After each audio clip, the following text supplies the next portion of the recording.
Hi, friends. My name's host Eric. I'm the host of Talking with Famous People, and I'm glad that you guys are all here. I know you're not all here yet. I didn't announce this ahead of time, so it's going to be kind of a phone tree thing. Please alert everybody that you know who have a YouTube account that there's a mandatory YouTube stream right now in which really critical YouTube business is going to be discussed, and that if they're not here, they could suffer consequences such as not learning about this important information we're discussing or incurring a sense of regret. Those are some of the consequences that could happen to them if they don't show up at this stream. Lee, man, you're good. I got you down. I got you marked off on the roster that you attended. So, but of course you have to stay for the whole thing. If you leave early, well, that's why we have armed guard stationed outside.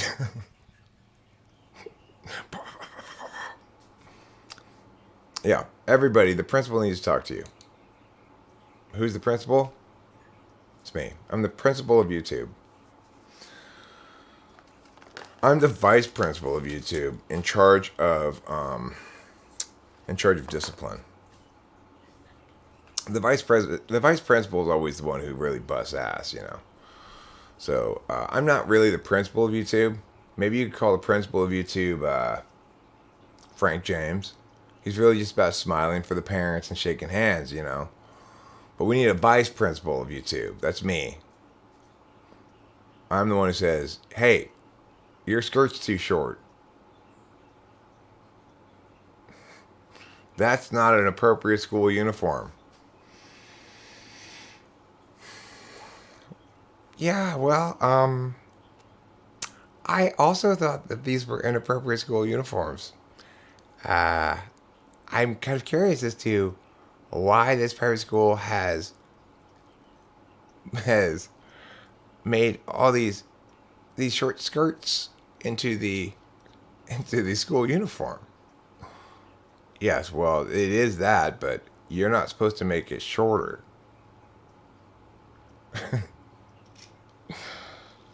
Yeah. Yeah, this is mandatory for everybody who's viewer, creator, doesn't matter. Anybody with a YouTube account, this is mandatory. And I will be taking attendance. I just got down to the very end of I only got there at the very end, unfortunately, but I was watching a Gen Xio live stream, or went to go watch it, but it was at the very end of it. I got there too late, so I thought, Eric, what you should do, since you can't play around here in Gen Xio's live stream and make your jokes and stuff, you should live stream yourself. And that's what happened. That's the story of my day. This is the story of how one man went from not live streaming to live streaming in a short 2 minutes. Maybe 5 minutes. I had to make this beautiful, beautiful, beautiful, beautiful, beautiful. What am I doing over here? This beautiful, beautiful, beautiful, beautiful, beautiful thumbnail first, of course. And it is absolutely gorgeous. But you know what's an even better thumbnail? Is the thumbnail I made for my video, How to Make Bad Art. If you've not seen it, it's very informative on how to make bad art. I'm an expert at how to make bad art. I have made so many different things, and most of them are bad. So, if you think like, I'd like to genuinely know how to make bad art, well, I'm the one to ask. What's the most useful and worthwhile thing you can do with your time? Me personally, or one in general? The most useful and worthwhile thing I can do with my time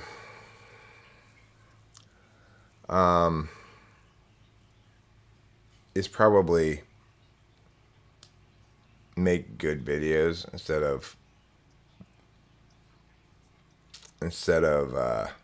live streaming. But I made a video. I kind of felt like, okay, well, I made a video. I made a concise video. It's 5 minutes. It's got 7 steps. I go right through it. I don't waste time. It's very flat in its affect. So it's not confrontational or anything. While at the same time talking about how to make bad art, I'm not saying if you do this, you're making bad art. I'm saying this is how I've made bad art. So hopefully people will find it inclusive information rather than exclusive information. That's basically my approach to thinking about stuff now is if I'm being useful and worthwhile, I'm providing information that's inclusive, that's inviting to the person so that they can actually take it away and are more likely to take it away and make something of it. Even if it's just liking, enjoying the experience of watching the video or something. Your noise gate's too high? Yeah. That'll cut off the ends of your talkings. You won't get the S. See, I give you guys all the S you want. I'm not like Gen Xio. I don't deprive you of some of the end bits of my S. I don't have a noise gate on. I don't even know how to do that because I'm not sure how to how to noise gate going in like this with. I mean, I'd have to get us. Oh, she's here. She's here. Because the rule for attending the mandatory stream is to be here at the stream or to be at my house, and she's at my house, so that's good. Yeah, well, it's okay. It's not mandatory that you be on time. I didn't share that piece of information because that would just be basically encouraging people to be late, But it's not mandatory that you be on time. It is mandatory that you attend, and I have marked you down, John W. So you don't need to worry about that. Oh, I need somebody. I want somebody to try to help me. Oh, if it's a telling me it's NOBS is sufficient to make me. I can figure it out from there. She's still in bed, I think. I need to unban somebody. Okay, I told somebody at the end of Gen Xio's live stream that I was going to unban him so he could participate in this stream. But I'm not quite sure how to unban somebody. I always have to figure it out again. So I'm going to go over here and see if I can figure that out real quick. Does anybody have a link to where you go to unban somebody? I'm going to try it that way. I'm going to go FE rather than TE here. Can somebody please share a link for me of where I would go to unban somebody? Tatum, thank you. It's here. You're here. Good. I was wondering. I was like, did Tatum know about this? Where is she? Right click and choose filters on the mic source. Oh, okay, cool. That's cool. So does it have compressor on there? That's what I really need is a compressor. I don't so much need a noise gate as I need a compressor. If it's got a compressor on there, I had no idea. You right click the mic source and it has filters. Okay, thank you, Gen Xio. Once again, the things you tell me that are helpful are very helpful. I have used that cropping thing so many times. All right, fly guy. So where do I go? From an answer from 5 years ago? If you know his channel name, go to it. Under channel info, there is a flag. Click on it to unblock him. No, I have him blocked. Not that way. I have him blocked the other way. So in other words, he's blocked on my channel. I can still see his stuff if I wanted to. He's basically silenced on my channel. So, okay, I'll figure it out. All right. Let me go to the comments thing and see if there's like a place where it says list of people you've banned or something like that.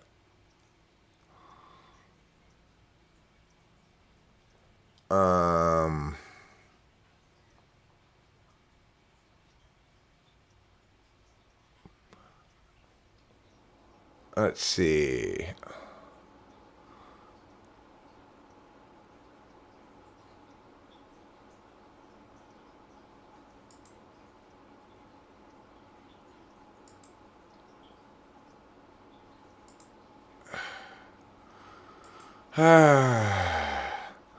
I don't know.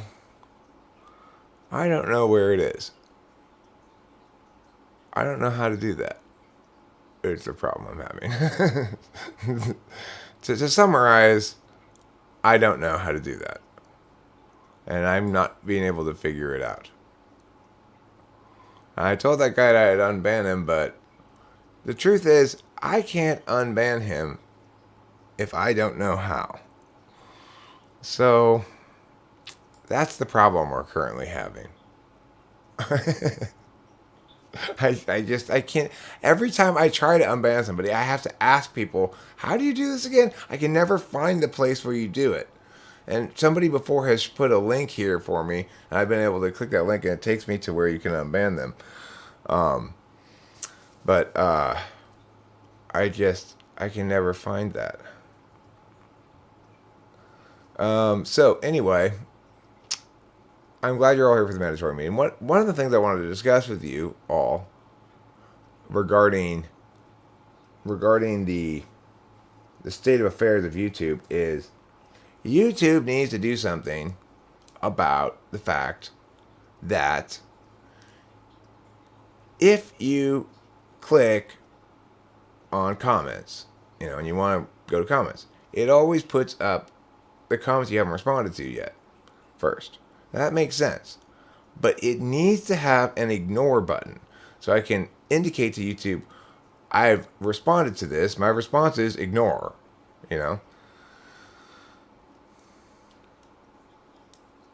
Mouse up to the upper right hand corner and click on your avatar icon. Okay, I can do that. I know how to do that. Right click on my avatar icon. Right click on it?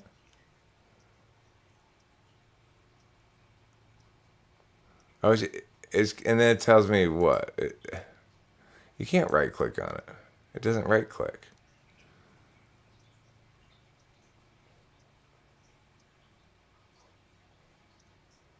So, I don't know. Left click. I left clicked it. Community. Okay, let me find community.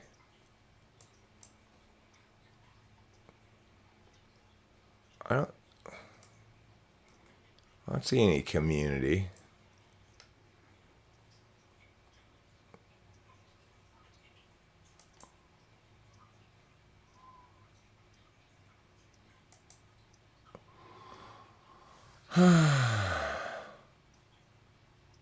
There's no community. Where does it say that? I've got a community tab, but that's not where you do it.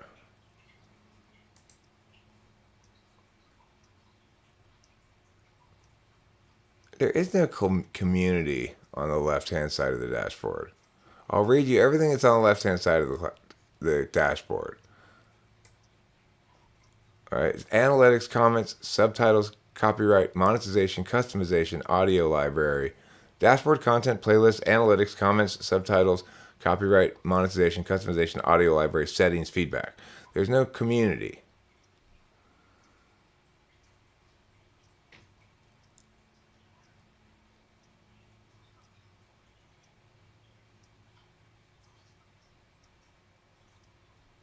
You know what I'm saying? Settings, then community. Oh, settings. Community. Oh. Alright, fly guy. I hope you appreciate all this trouble we're going through to unban you. I think you might have been banned accidentally or something. I don't really know.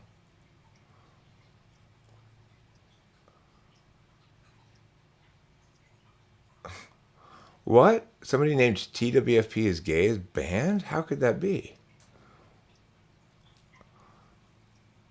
I don't see any fly guy on the banned list.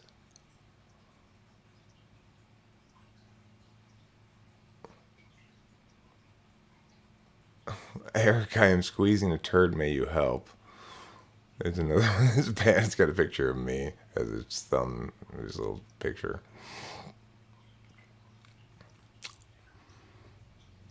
Free Rachel. Free Rachel got banned, huh? I don't see this person as being a hidden user. I don't see Fly Guy anywhere. So Fly Guy needs to understand that he probably never was banned. He's probably just put on timeout and thought he was banned. That's probably what happened. Because I definitely don't see any. I mean, Loser Cannot Censor Me is banned, yes. Host Eric Gay is banned, true. There's no. Oh, show 95 more? Show 95 more? Somebody was named Fag Enabler, right? I banned them. It's kind of a funny name.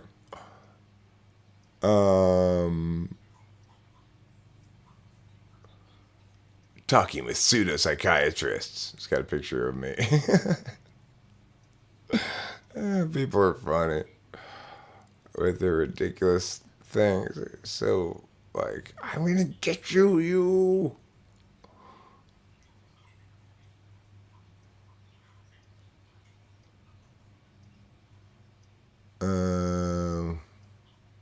I still don't see. Oh, there's Fly Guy. Yeah, okay, fine. Fly Guy was banned.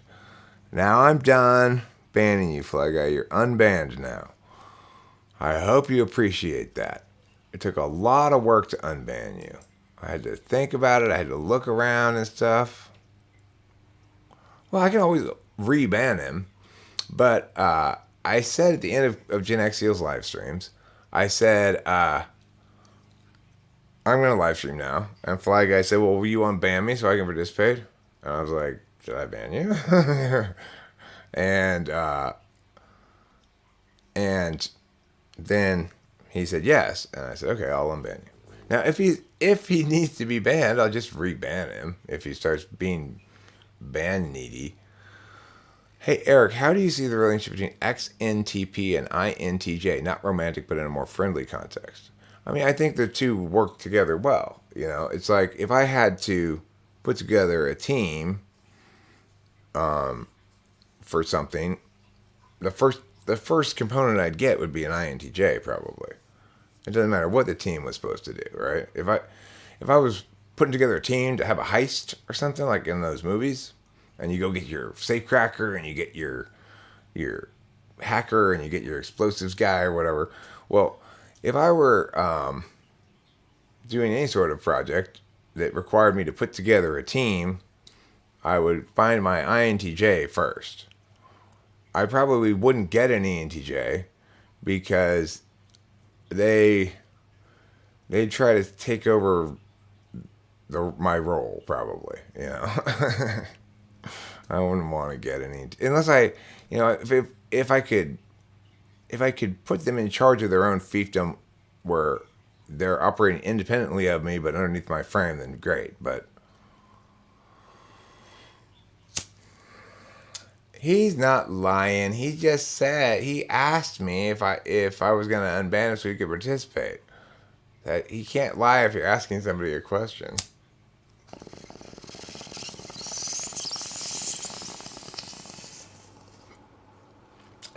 And you know what?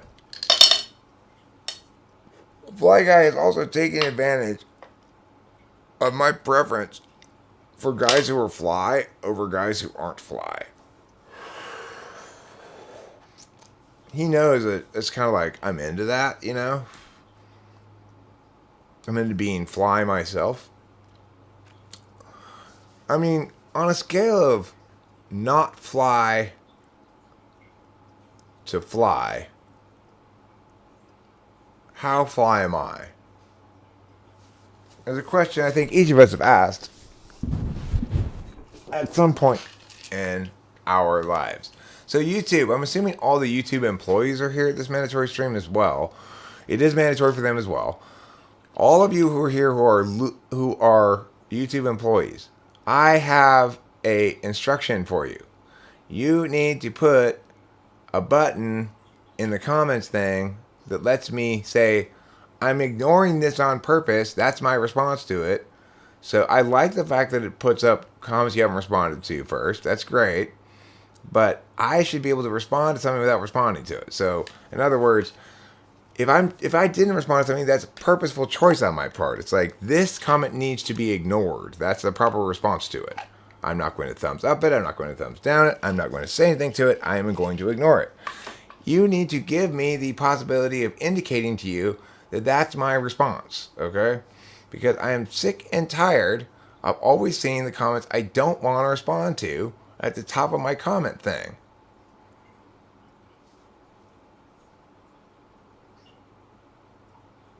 Right. I don't want to remove it because there's plenty of comments that I don't like and don't agree with, but that don't deserve to be removed. They don't deserve to be censored. They're just they're they're just saying, Eric, you're wrong because of me. They are perfect in my ecosystem here. They are entitled to make those statements. There are certain lines that if they start crossing them, they'll remove the comments.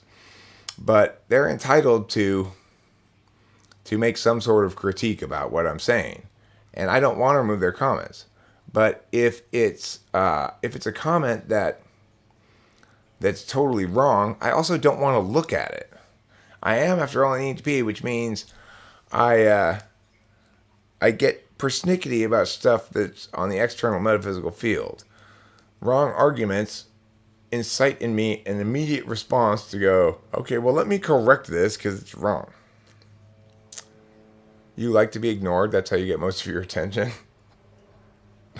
Being ignored is not getting attention, John W. You need to clarify your definitions. Running Fox, I do have you marked down as attending. Remember, you have to attend for the entirety of the stream. This is going to be a long, long meeting. So just settle in, everybody. It's going to be a long meeting. We've got 17 different administrators from YouTube coming to give speeches, each about a subtopic. Just interact with comments you don't like. I mean, the thing is, sometimes I do, right? But sometimes it's specific to the comment. Depending on the person, the comment, and what I think they're really trying to do, sometimes the correct response is to ignore it.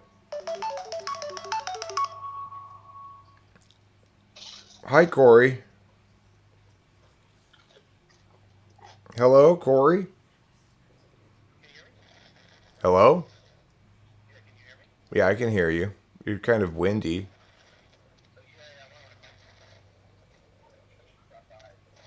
Are you gonna come by? Yeah, do so. Come on. I can barely hear you, but come on by anytime. Yeah, sure. Absolutely.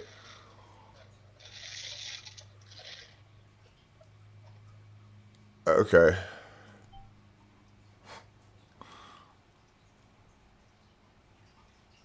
No, but you don't understand, Fly Guy. I know that it's possible for me to have workarounds to this. I've thought of possible workarounds, such as replying with ...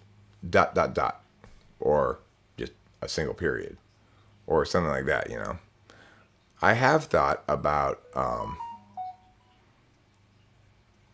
various ways to work around and to adapt the tool YouTube gave me, for sure. And also, it would be better if they would do it the way I say. Thanks, Fly Guy. That's very helpful. I'm beginning to see why I banned you. Yeah, I am taking attendance, Bozo. Don't worry, I've got you down on the roster here. You marked off. Jonathan's marked off too. Well, look. The reason is, obviously, it was a difficult decision to make as the administration. We knew we had to make it mandatory, but if we were going to require people to be on time, then we'd have to have a consequence for that. And there were just too many people who had good reasons to be a few minutes late. So we just sort of split the baby in half and said, you have to stay for the whole time, but we just chose not to indicate that you have to be on time. It was sort of assumed that you should be on time by everybody, probably, hopefully. But if you're not, then you still have to stay for the whole time, but you're not going to get in trouble for being late. That's why we didn't tell you in advance, you see. That's why we didn't tell you in advance.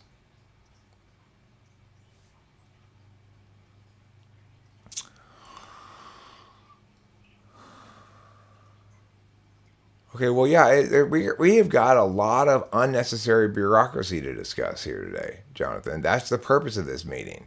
I've got agendas to pass out. We've got a team building exercise. Fly guy, can you stand behind Jonathan, please? He's going to fall backwards. I want you to, then you're going to fall backwards. John W., can you stand behind Fly guy? Khalifa, can you stand behind John W.? We're going to play human dominoes. Oh, yeah, there'll be a test at the end, of course.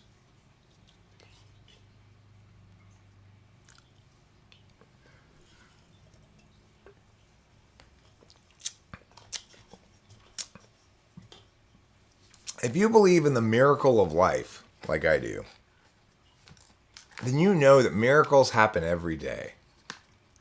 Write it down. That'll be on the test. Miracles happen every day.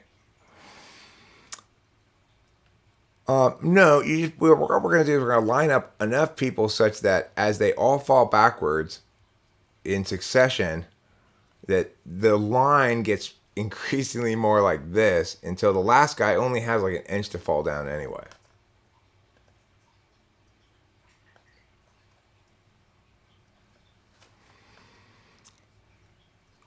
There's not going to be any homework. I don't assign homework because I don't like to do homework.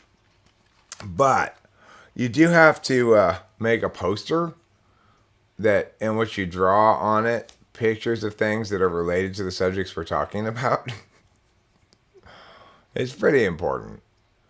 That goes up on my wall in the classroom. And you will be graded very much for appearance and very little for quality of content, okay? That's how you know it's an important assignment.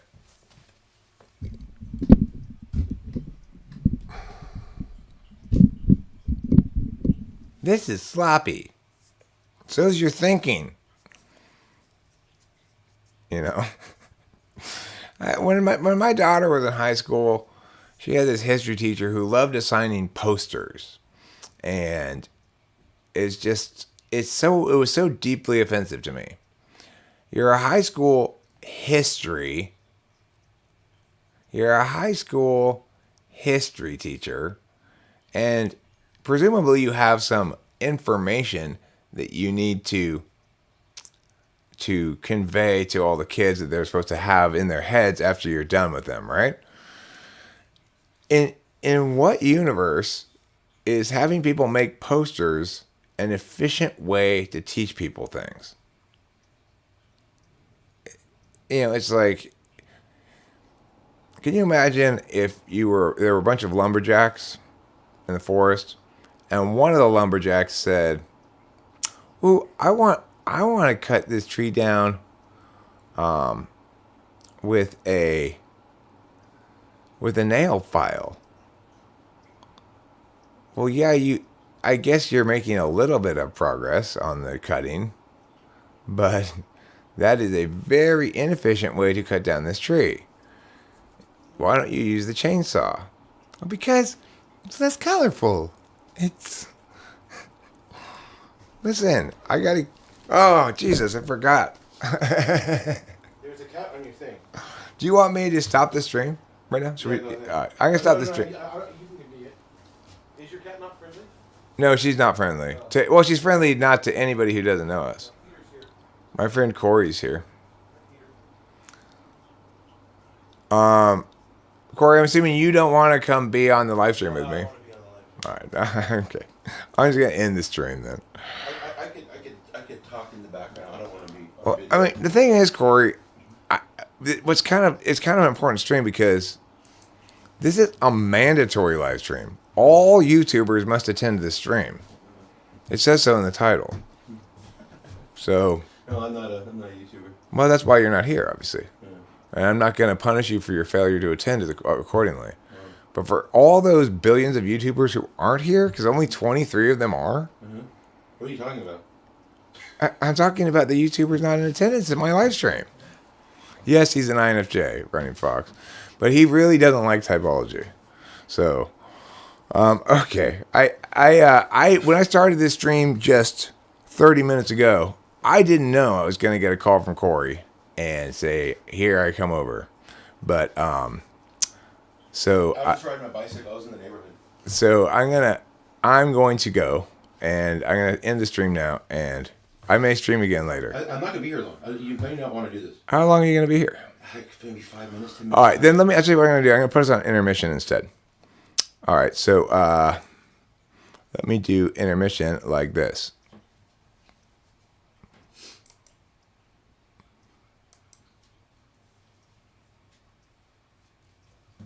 All right, here's your intermission. I'm gonna mute the mic, and I'm gonna put on music in the background.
Gregory in disguise, hands in his pockets. Now he's walking down the drive. Averts his eyes. He doesn't want you guys to realize that he's Gregory in disguise, hands in his pockets. Now he's walking down the drive. Averts his eyes. He doesn't want you guys to realize that bridge brings a new approach. Sneakily, he'll try to encroach up on the guilty, then he'll finally get his chance to yell at them.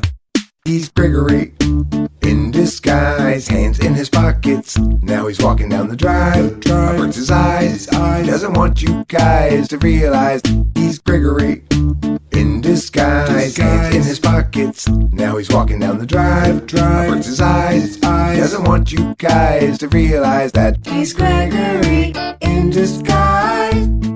He hates the lies, wants to confront the men, always telling them. But every time he tries, they only run and hide. Again he is denied chance to yell at them. he's Gregory in disguise, hands in his pockets. Now he's walking down the drive. Averts his eyes. He doesn't want you guys to realize he's Gregory in disguise, hands in his pockets. Now he's walking down the drive. Averts his eyes. He doesn't want you guys to realize he's Gregory in disguise, hands in his pockets. Now he's walking down the drive. Averts his eyes. He doesn't want you guys to realize he's Gregory in disguise, hands in his pockets. Now he's walking down the drive. He's Gregory. It's a very cloudy day in Los Angeles, and today we run out of time. Struggles past, troubles still to come. The day is nearly done. Could someone buy us some more time?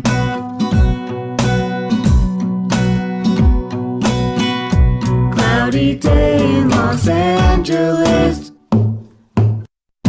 cloudy day in LA. I'm no sort of evangelist, but I something to say. It's a very rainy day in Los Angeles, and today we hope for more time. Struggles past, troubles still to come. The day is nearly done. Could someone buy us some more time?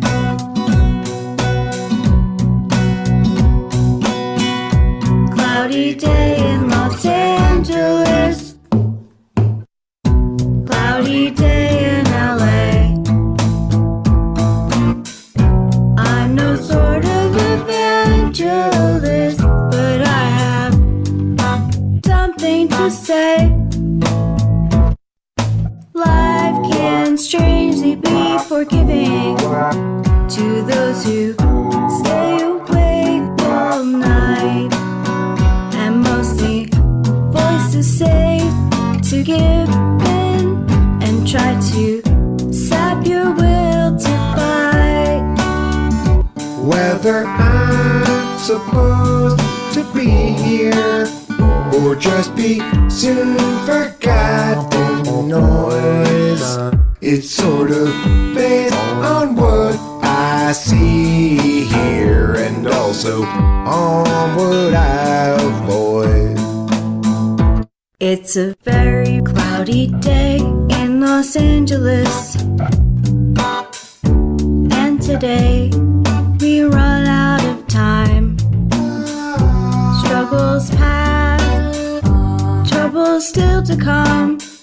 The day is nearly done. Someone buy us some more time.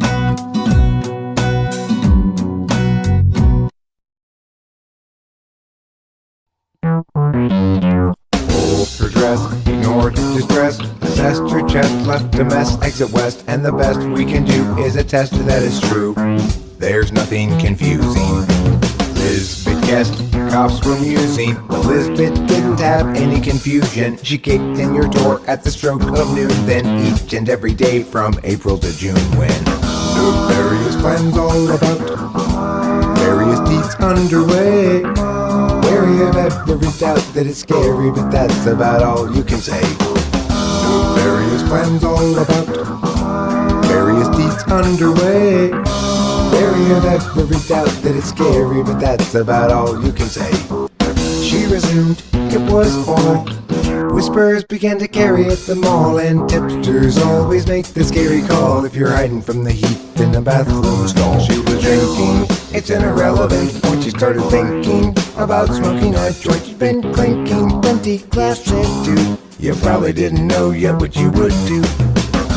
Various plans all about, various deeds underway. Wary of every doubt that it's scary, but that's about all you can say. Various plans all about, various deeds underway. Wary of every doubt that it's scary, but that's about all you can say. Various plans all about, various deeds underway. Wary of every doubt that it's scary, but that's about all you can say. Various plans all about, various deeds underway. Wary of every doubt that it's scary, but that's about all you can say.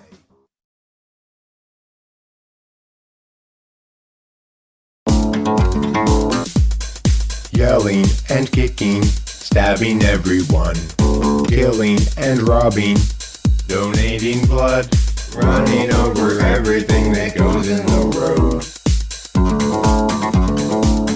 'Cause they don't like it. I'm going to go to camp and take you to the place where I stab everybody that I see. These are my activities for my summer camp and week. Won't it be a lot of fun? Stabby, stabby, stabby, stabby, stabby, stabby.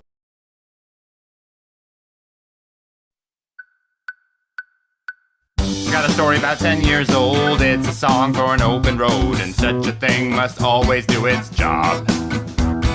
She married up Jeff, turned 19, 4 years in and 3 kids weaned, weary now and questioning the past.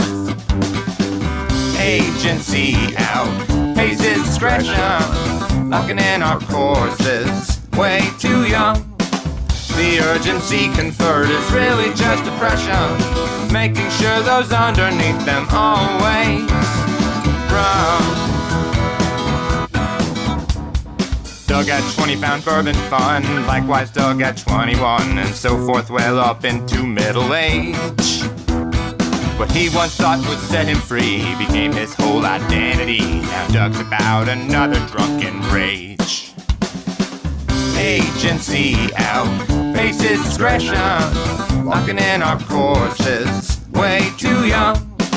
The urgency conferred is really just depression, making sure those underneath them always run. Everybody's panicked about the kids, lock them up with extra dexedrine and mathematics to promote success, or to impose more unjust duress. Agency outpaces discretion, locking in our courses way too young. The urgency conferred is really just depression, making sure those underneath them always run. Without consent, it's really just oppression by parasites surviving while they feed their fear of dying. Yes, they feed upon the futures of the young.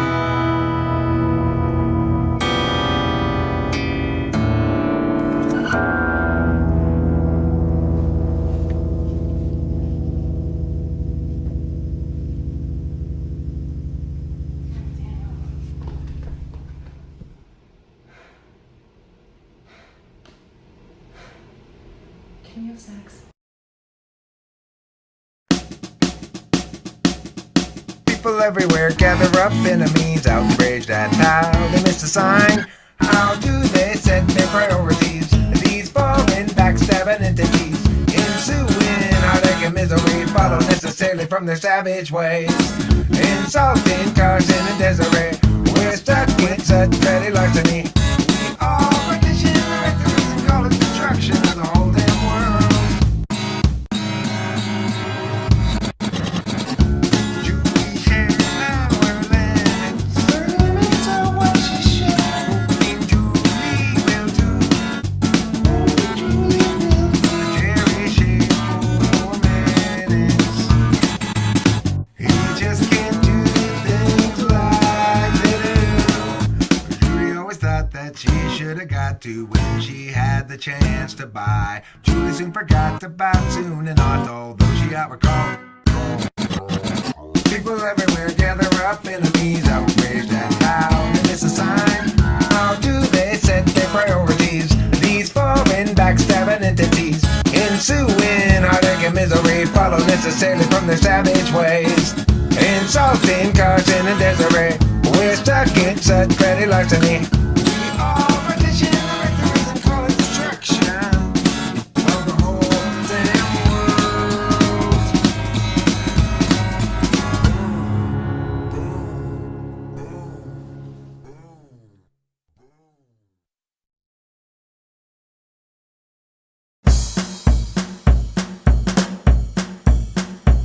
I got my hose, I got my bins, I got my cats, and then again, I got my drugs and my gang and my strippers, all the same. I've got everything that I need. I'm rolling down the highway, moving at top speed, looking out for a reason to see a G. Got my hose, I got my gat, a super awesome conference. I got my clubs, I got my strippers, I got all kinds of fun stuff. Rolling in the Benz, down the highway super fast, going to another super awesome conference for Florida's natural grapefruit juice. Florida's natural grapefruit juice. Florida's natural grapefruit juice. Florida's natural grapefruit juice. Get your hose, got your gats, got your guns, got your bands. Don't forget your grapefruit juice, my friends.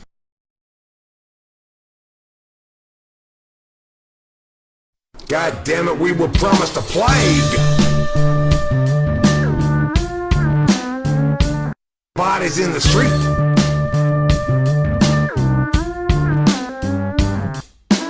Totally had to flatten the curve. Not overburden healthcare, sir. But you see, it's been underburdened. Gee, cause this COVID thing's been so exaggerated. We have been lied to, fooled, misguided, directed to the wrong side. Your cherry picking art is not gonna work. You don't know your stats, your data gathering methodologies are crap. Listen here, if you only test the sickest, fuck you think is gonna be the trick. Stupid and scared. COVID-19 destroy everything for the impression you bring. Stupid and scared. COVID-19 destroy everything for the impression you bring.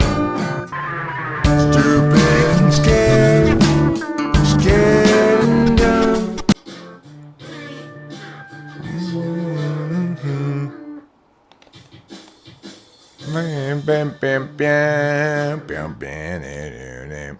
All right. I do want to apologize to all of those of you who came here for the mandatory meeting, and you're probably thinking, hey, this is a mandatory meeting. If it's so important, why are we sitting here listening to music? Fair enough. We had an emergency visit by the ambassador of Cuba, and I had to go talk to him briefly. It's pretty important because he was about to cut off our supply of Cuban cigars. You know what I'm going to do right now? I should have done that with Corey, but whatever. I'm going to smoke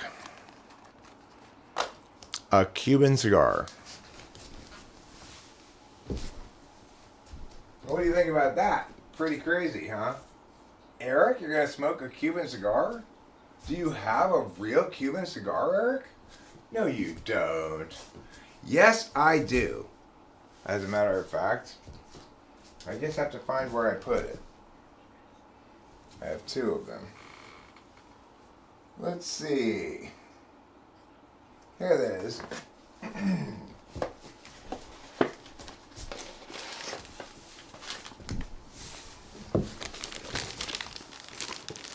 All right, now, if you love being fancy, you'll love this Cuban Cohiba cigar from Cuba, from El Cuba, from Havana, Cuba.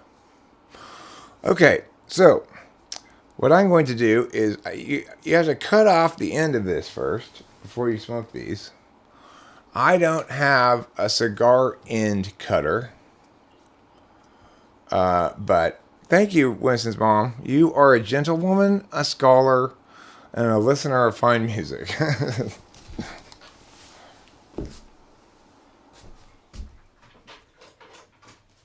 Okay. Now, you've got to cut this end off a little bit. Or at least like poke a hole in it or something, right? Did anybody smoke cigars here? I'm glad you're still here, John. I'll make a note of that. I'm going to talk to your supervisor and say, you should get a gold star this month at work. Well,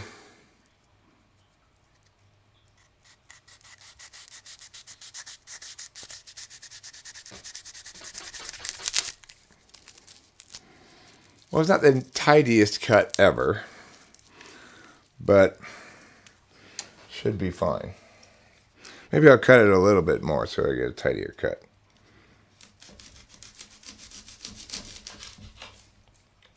All right, there. Now, the next thing you do is you light this end of it. Maybe I cut off this end too much. I don't know. Kind of makes me want to light this end now. But I'm not going to do that. I'm going to light this end.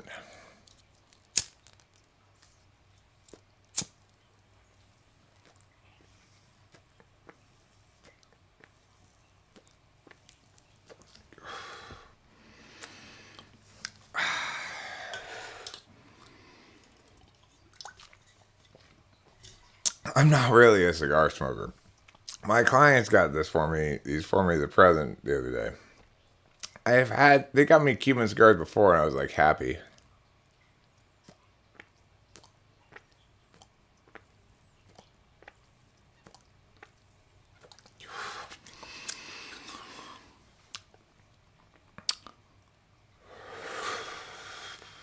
Yeah, I'm not going to inhale. I know that much. I'm not an expert on cigars or anything, but I know that much.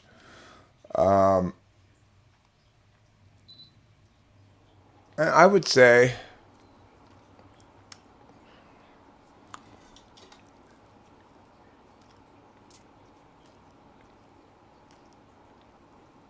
it's hard to get the whole thing lit, you know?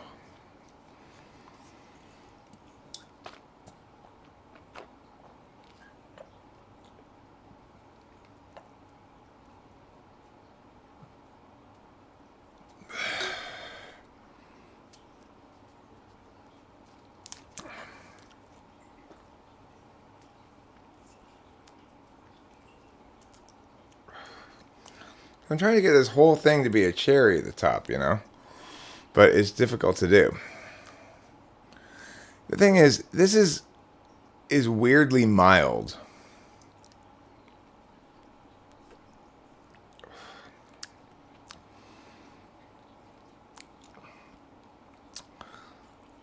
I wish I could, I kind of want to have a bad cigar to compare against to see if there's really, like, you know, because people are like cigar aficionados or whatever, right?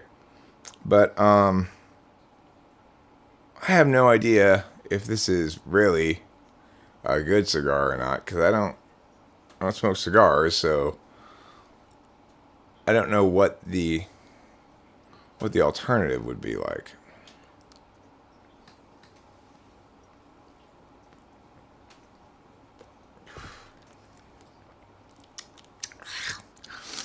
It's a lot of mouth tobacco, you know?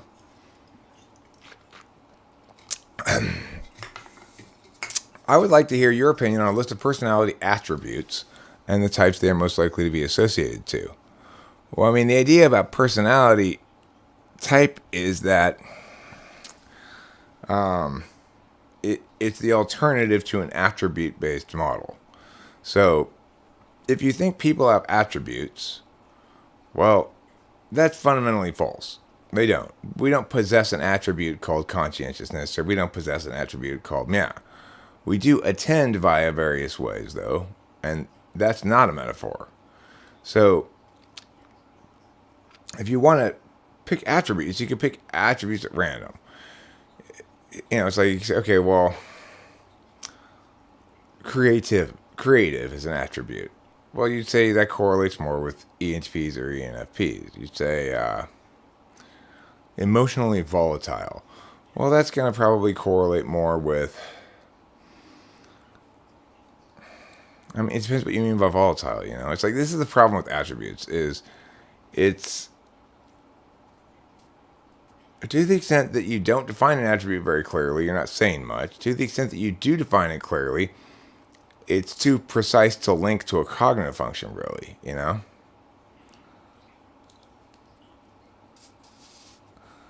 So,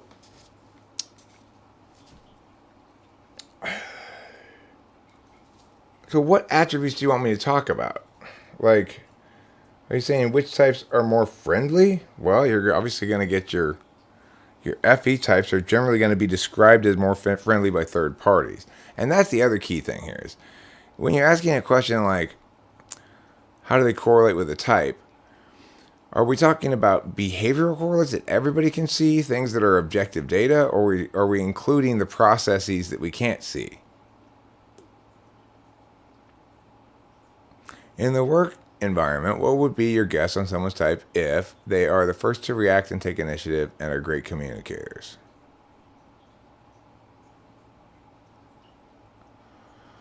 Okay, the first to react and the first to take initiative? So, I mean, there's something kind of contradictory about that, because it's like, if I'm making my own initiative happen, then I'm not in a state of readiness to react necessarily, right? So somebody who has the most initiative might put together a plan, execute it, and make something happen, but then they're going to be ill positioned to react to changes in the short term necessarily, right? Because they're locked into their well described and ordinated out plan. Now, if you're talking about shows initiative in the sense of like starts a bunch of shit but doesn't necessarily finish it, that's a different kind of meaning. So, in other words, the closer we get to defining what you mean here, the further we get away from an attribute and the closer we get to actually talking about a process. You know what I'm saying?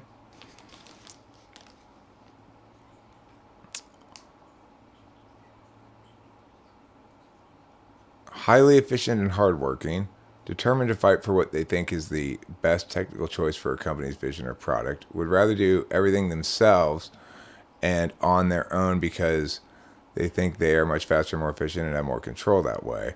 6 can be very pushy, opinionated, and when communicating their business solutions. Well, I mean, it certainly sounds in general as though you're describing like the type description of an ENTP, right?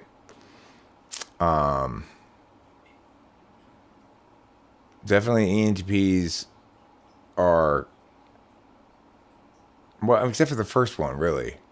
I don't necessarily think I'm the first to react or take initiative in a given situation. It depends, you know. A better way to understand my relationship with action is what happens every time we walk out of the Whippet store. I start walking towards the parking spot that's on the street that we sometimes park at. But if we've parked in the parking lot right next to the store, it has this railing. So if I want to go to my car, I should go straight out of the store like this. But I always go like this. Ah, shit. Because I'm acting on my instincts before I know for sure. I'm not trying to know first. I'm assuming I know and taking action, right? So, great communicators, that would apply to ENTPs, but it depends what kind of communication you mean. So, in a lot of ways, people could say I'm a terrible communicator because I may be explaining things well and thoroughly and whatnot, but I'm not communicating in the way that is maximally resonant with the most people. In other words, I'm explaining deeply, not broadly. And whether or not that makes me a good communicator or a bad communicator depends on your perspective on that. Highly efficient and hardworking. I mean, at work, I am pretty efficient. Which is to say, I don't really want to be doing work, so I'm pretty good at minimizing the amount of extra nonsense that you got to do, right? But I would not call myself highly efficient and hardworking. 4, determined to fight for what they think is the best technical choice for a company's vision or product. I mean, that could be ENTP. They tended to say, like, no, this is not good for the company. That's definitely ENTP. But again, determined to argue about things and highly efficient and hardworking are another couple of things that would seem to be somewhat in conflict with each other, right? If you are, in fact, highly efficient and hardworking, then you're not worried about whether what you're working on is the right thing. You can't have it your cake and eat it too, in some sense, right? It's like part of the reason why I'm not necessarily very efficient and hardworking. I'm efficient, but not necessarily hardworking, is because I spend much of my time musing rather than doing things. Number 5, would rather do everything themselves and on their own because they think they are much faster and more efficient and have more control that way. I mean, that could be ENTPs or INTJs or could be a number of things. can be very pushy in opinion when communicating the views and solutions. Again, it's like you could be describing an INTJ or you could be describing an ENTP. The only thing that would be inconsistent with most type descriptions of the ENTP would be efficient and hardworking.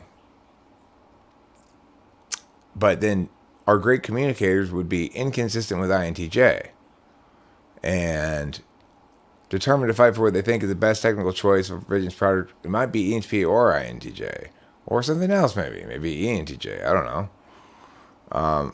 Would rather do everything themselves. Well, this would eliminate most of your FE12 people, probably. Generally FE. It would certainly eliminate your TE polar people, but not necessarily. Well, actually, no, not necessarily. I can imagine a TE polar person wanting to be left to do it their own way because they don't want to be subject, agent, or object of TE. So that's certainly plausible. That's what I'm saying is, to the extent that I can answer this question, I am reinforcing the wrong way of thinking about it.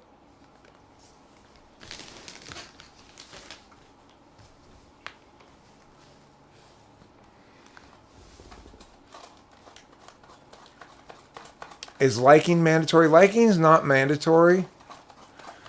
But writing and publishing an article in a major publication about talking with famous people is mandatory. So I need each of you to please write and publish in a major publication an article about how great talking with famous people is. That's one thing everybody has to do here today. It's required. Before you leave today, you need to do that. That will really help. I need a beverage. I'm going to make a cup of coffee, even though I don't think we really have any creamer left, which means but I want coffee because I haven't had it yet this morning. I want coffee. Pow, pow, pow, pow. I want coffee. $1.30? Yeah. $1.20.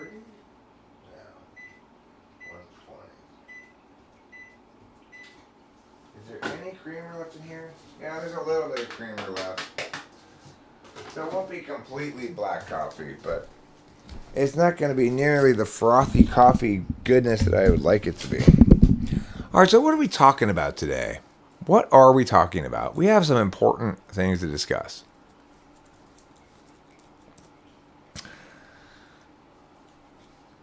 Some current events. We have current events to discuss. Really important current events.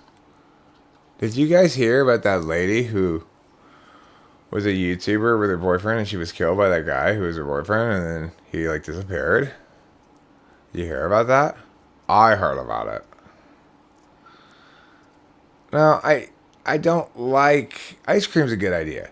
I don't really like milk in my coffee anymore. It doesn't taste right. You need to have non-dairy creamer. The powdered kind. Not the liquid kind. Okay? To properly cream your coffee. Now, I've checked.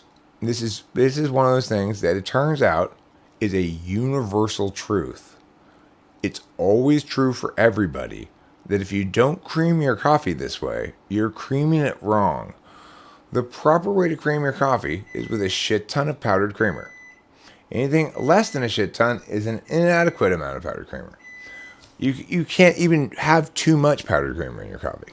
You could fill the whole cup with powdered creamer and then pour coffee on it, and you still wouldn't have too much powdered creamer in it.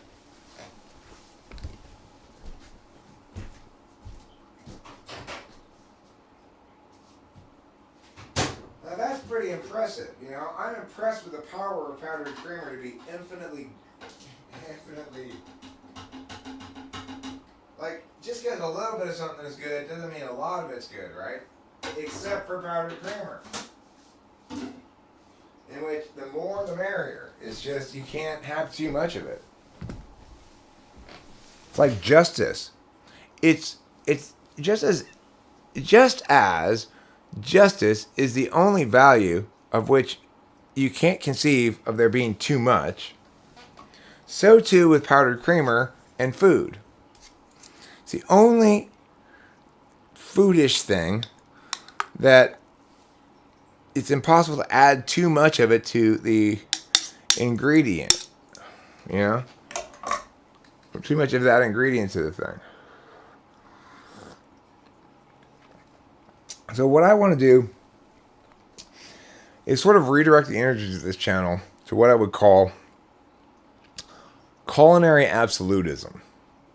So basically what I want to say is certain foods are good, and if foods aren't good, then they're evil. And therefore you shouldn't eat them. For example, I don't like Brussels sprouts. Therefore they're evil. Again, it's one of those things, Khalifa, where that's my point, right? What kind of excellent communication skills? Or in what way are the communication skills excellent? INTJs are not excellent in communicating broadly to groups in ways that attend to the inclusiveness of what they're saying and how the people they're speaking to are going to respond emotionally to it. So the thing is this. With words and precise language, okay, so being precise is not necessarily being a good communicator. The most precise person is the person who's got a very precise and complicated mathematical explanation, some sort of quantum physicist you could imagine, or a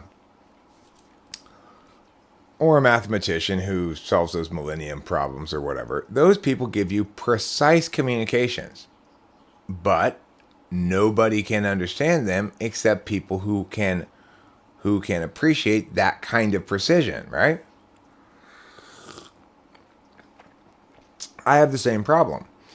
I provide very precise communications. I explain things correctly about typology and stuff.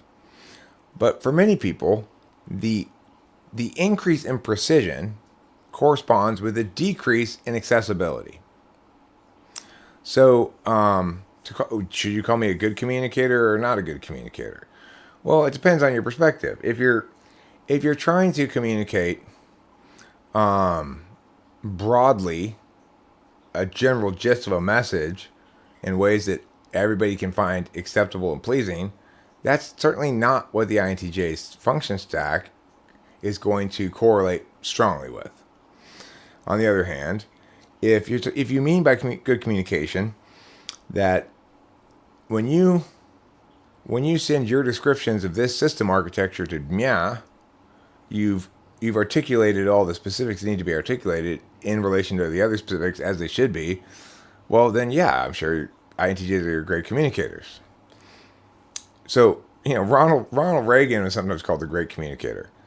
Definitely not an INTJ. Bill Clinton, often called a great communicator. ENFJ. Who was not a great communicator, but was a great speaker, debater? Obama. He was a good orator. He was a good debater, but he wasn't a good communicator in the way that Bill Clinton was. Bill Clinton understood the importance of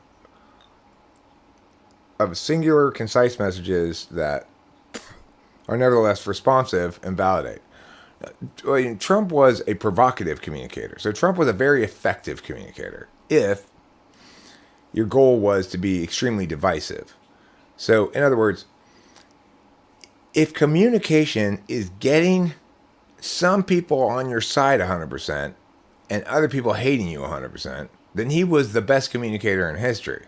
Okay, but ideally, communication wouldn't be linked to personal gain like that so much, right? So, from Trump's perspective, what he wanted to accomplish, he used language exactly as he should have to accomplish what he wanted to accomplish, which is to say as little as possible.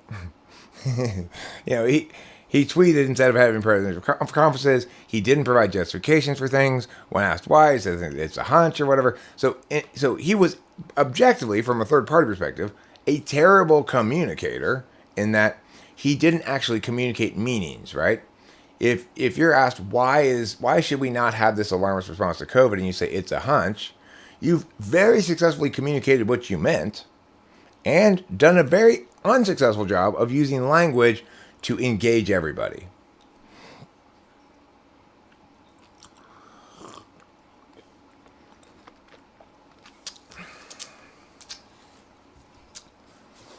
I think Obama's an ENTP, yeah. I find him a great cautionary tale for myself as an ENTP. Like, you know, Obama's problem was he kept expecting people to be reasonable. In other words, he didn't have any 8 in him, really. ENTPs will always get exposed if they don't want to fight. You know? You've got to be willing to throw down. You've got to be willing to be uncivil in some regards sometimes, or else you will get exposed. And that's exactly what happened to Obama.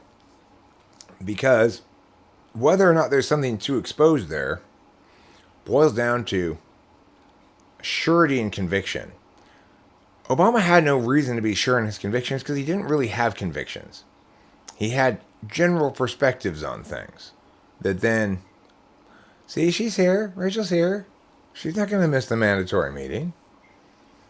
She's been here the whole time. She's just been over there putting together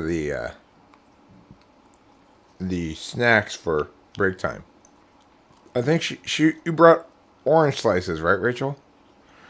Orange slices and Tang. What if you communicate effectively without speaking? And that's possible too. You absolutely can communicate very effectively without speaking. So, like, let's say I'm out on a first date with the girl, and I'm nervous or whatever, and I'm not sure whether or not she really likes me. She can communicate the answer to that question very clearly without saying a goddamn word, you know? So this is the problem when we try to put attributes first. We're doing it backwards. So what type's most likely to like John Wick? I don't know. If an ESTP doesn't like John Wick, what will their justifications be? That's a question I can answer. Goodbye, Jonathan Basanti. Okay, well, if you're leaving early, then your attendance here doesn't count. You should have just snuck out the back door. Now you've let us know. I have to cross your name off the roster. Basically, by leaving early, you undo the reality that you were here. Because we all operate under the basic axiom that once something is at a given place, it's there forever. Which is a totally reasonable conclusion to draw.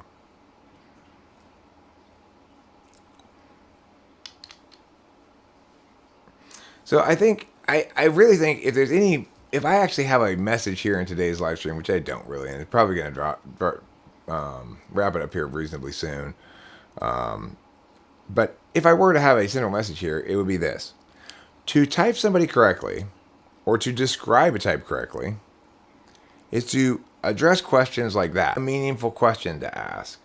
But to try to put them as attributes is to mistake things that are individual descriptions of objective displays as bits of objective data, which they're not.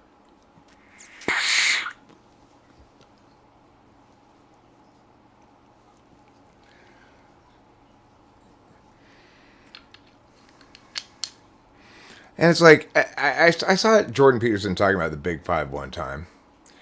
And he was, and the way that he dealt with this was like this. Now, of course, how you define these terms is going to be really important. I'm not saying it's not. That's going to be critical. Now, once we have these terms defined, then you'll see, though, that we blah, blah, blah, blah. So he's acknowledging that how the terms are defined is critical. But he's not acknowledging that there's something architecturally wrong with this. In other words, because people might describe displays in the same way, he appears conscientious, he appears conscientious, he appears conscientious. They might all be wrong about that. What conscientiousness implies is that there's some extra attention given inside of yourself to things you already said you would do. What that implies is a resistance to trying to engage new ideas that might disrupt your things you already said you were going to do. So, okay, if you might very well call me extremely conscientious. Now, Eric's really conscientious. He rarely goes more than a few days without putting up some videos. He's very, very conscientious and reliable about this. I mean, who could be more conscientious and reliable? He's consistently gone no more than a few days or at most a week without videos for a solid 7 years. Okay? Am I actually conscientious? Well, of course, how we define it is really important. It's really critical. So there's nobody disputing that. Now let's continue on to discuss why Big Five is so scientific. I mean, the point is, Jordan Peterson, how you define it isn't just critical. Whether you can define it meaningfully such that the thing you are measuring is telling us anything is a precondition to you continuing on and talking about it. So don't just say it's critical.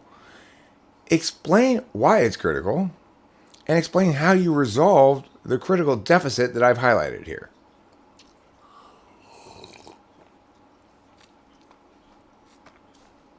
You're less enthusiastic. Maybe you're just not enthusiastic about his test, right? The thing is does his test ask you, are you feeling enthusiastic now?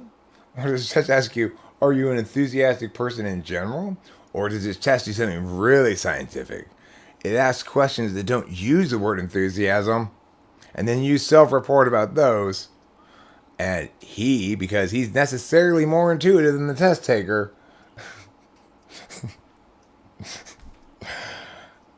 draws conclusions about your enthusiasm level. I mean, that guy's considered a genius by a lot of people.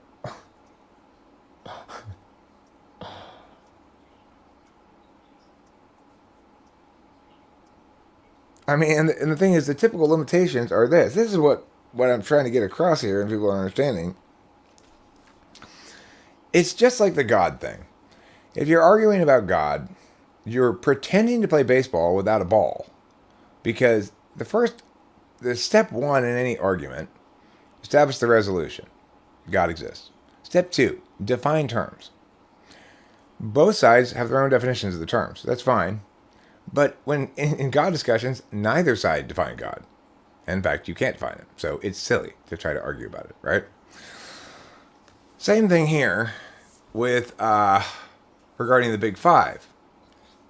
If we could just define it better or define it right, then we'll really be doing something. Not understanding that defining the display of a thing or that which resonates among the external world as examples of man. 50 out of 50 people agree that's selfish, what that person just did, right? Okay, we might say then that based on some sort of heuristic objectivity, that behavior was selfish. And presumably, if there was a long series of events in which 50 out of 50 people said that's selfish, then it would be reasonable to say that person has an attribute of selfishness. Okay? It doesn't tell you anything about personality, though. It's backwards. So what's going on actually? What things are we what behaviors are we testing against these arbitrary labels? And how, like, if a test is self-reporting, asking a person to self-report, then you initially begin with this huge problem. What I mean when I say, do you engage enthusiastically in new activities? And what you hear and understand enthusiastically to mean, new to mean, and activities to mean are very different things, possibly. So I've talked before about the jumping fish phenomenon. The jumping fish phenomenon helps to explain why self-reporting's so unreliable. If I ask, there's a school of fish. Joe is a fish in the school who likes to jump out of the water more than the other fish in his school. He really likes to jump out of the water. He can jump higher out of the water than any of the other fish, and he jumps out of the water more often than the other fish. So if I ask him to report on his relationship with the air, he's going to overrepresent his relationship with the air. And if I, in fact, say, well, how comfortable are you in the air? Extremely comfortable, way more than most people. I might mistype him as a bird. He doesn't mean he's comfortable in the air. He means he's comfortable in brief respites from the water. Now, in contrast, if I ask a bird, how comfortable are you in the air? And they are, let's say, a peacock. They'd say, well, not very. I can fly up to the roof. I can go fly down to the ground again, but I'm not comfortable in the air. I'm only in the air during a brief transition from ground to up high or high up ground. So they might report, no, I'm not very comfortable in the air. I'm definitely not an air. I'm not an air person. I say, okay, well, you're definitely not a bird. Except they are a bird. And they do fly. They just mostly spend their time walking around the ground.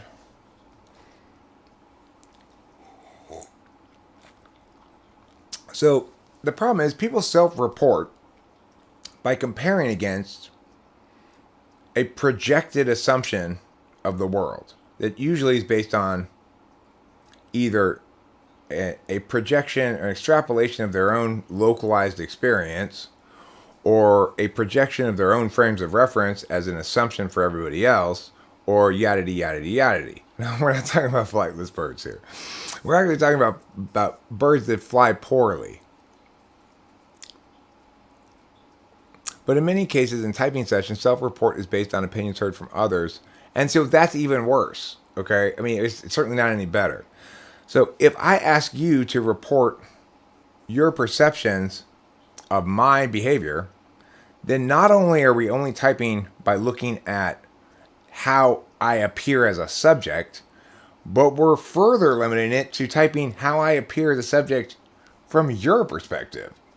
So that's not a good way to do it. You need to do actual process analysis, which means asking questions, then asking why they answered the question that way, and being able to say, people who answer that question why in that way are expressive, that's consistent with this kind of value expressed instrumentally or absolutely or something like that.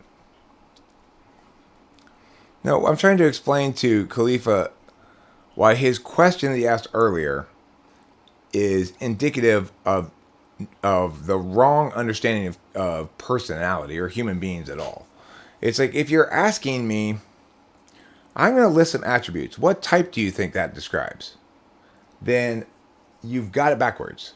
You've got it totally backwards. You need to say, if type mia were to say or do mia, what would be their explanation for why?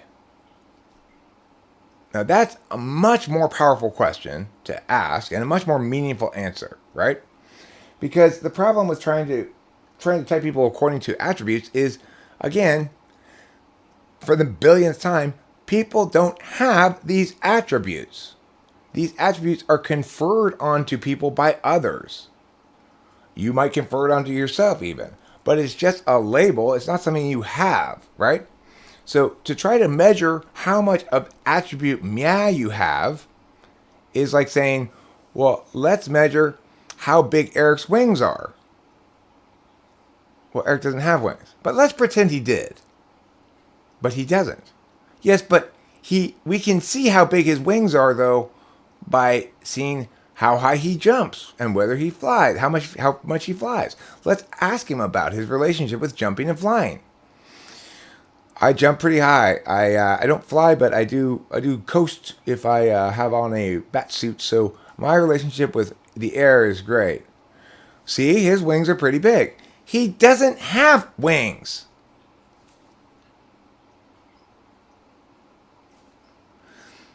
So, indeed, the fact that I can jump is not measuring my amount of wings. Okay?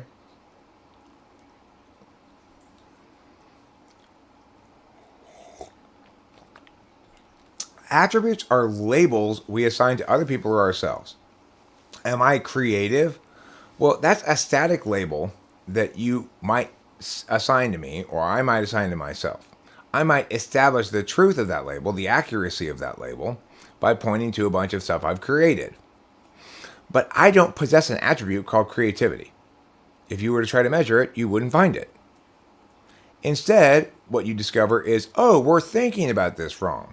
It's not that Eric's creative, it's that Eric is extrovertedly intuiting as a dominant function, as his nature, which means his way of processing reality is such that he's ideationally building off of things, generating things. You know, it's like the full explanation is not as easy to understand as Eric isn't very conscientious. However, unlike the second explanation, Eric's not very conscientious, the first explanation actually means something. And that's the problem that Big Five has, is it doesn't actually mean anything except what you want it to mean. I mean, the thing is, it's like Big Five will try to confer onto you an identity, and the exact specs of that identity are going to be entirely contingent on your understanding of the meaning of the words extroverted, agreeable, conscientious, neurotic, and open. Okay, so it's like, if I tell you have low openness, then you might say, oh, I have low openness. But what do I mean? Are you actually open to hearing what I'm saying? Or are you locked into what you're believing already? Well, for every human being, sometimes we're locked into what we're believing already, and sometimes we're open to new ideas. Big Five doesn't purport to go through examples of individuals presenting new ideas to somebody, measuring the amount of times in which they accept the new idea and don't accept it, and then determining whether somebody's open or not. And openness, does that mean that to be open, does that mean I have to be equally receptive to bad ideas and good ideas? openness would imply that there's no disagreement. There's no difference between good ideas and bad ideas, right? Or openness would imply that to be fully open, you have to make that mistake, to think that there are no good ideas and bad ideas, that everything's the same. So there's so many reasons. And the challenge is, it's not as easy to concisely explain personality when you do a good job than it is when you lie. And basically the 5 and those kind of attribute first personality understandings, type descriptions and stuff, are telling easy to understand lies instead of hard to understand truths. So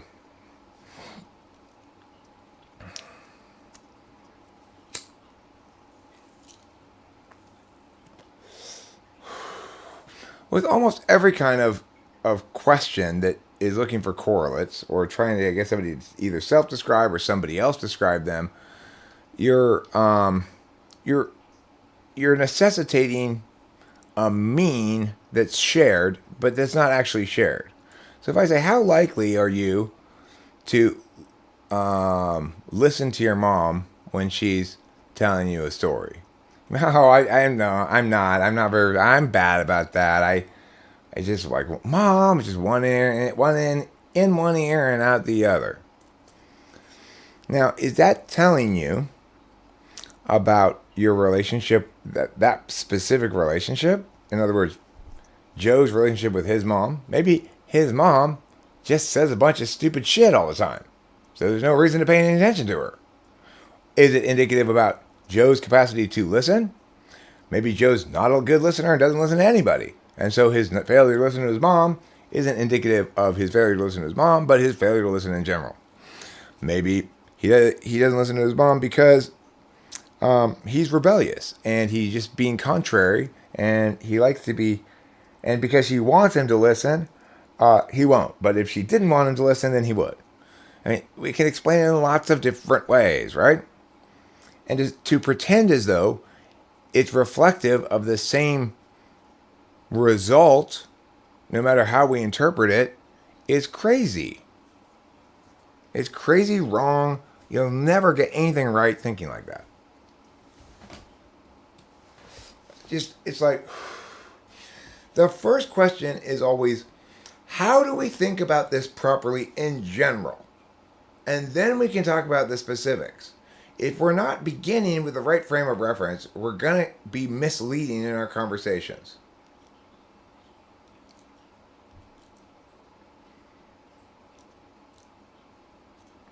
But I do appreciate you asking that question. What type is likely to be all these things? Because it's a good segue into explaining why that's thinking about it wrong. We don't want to take on those kind of big five-ishnesses with typology. And that's exactly what happens when somebody disagrees with me after a typing session and they're, say, an SI Dom. Like if I call somebody an ISTJ, there was this lady that I typed who was an ISTJ a while back, and she really didn't like my typing of her. Eventually, she came around and said, yeah, you're right, I'm an ISTJ. But before she came around, what she did was send me a bunch of examples from her life that were contradictory to what people generally say about ISTJs. Of course, if you are understanding things correctly, you recognize that behavior is absolutely typical of ISTJs, who are insisting their own experience defines knowledge rather than the other way around.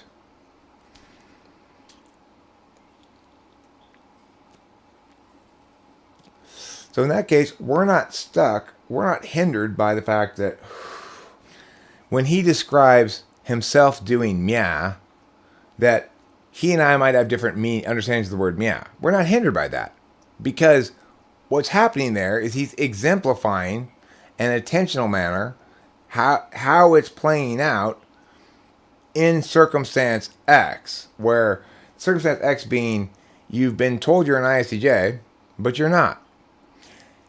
You think you're not, okay? So if you're told you're an ISTJ, but you think you're not, and you're actually not, your response is going to play out differently than if you're told you're an ISTJ and you think you're not, but you actually are. I can predict consistently and see exactly every time what happens when I tell an ISTJ they're an ISTJ and they don't want to be. They all do the same thing. And so the thing is, if we were to focus on the specific words they're saying, we might get convinced incorrectly that they're not an ISTJ. It's possible for any human being who has a full accounting of all the things that have happened in their life to come up with an almost infinite set of examples that run contradictory to a type description. And that's what makes it fundamentally flawed to think about it in that direction.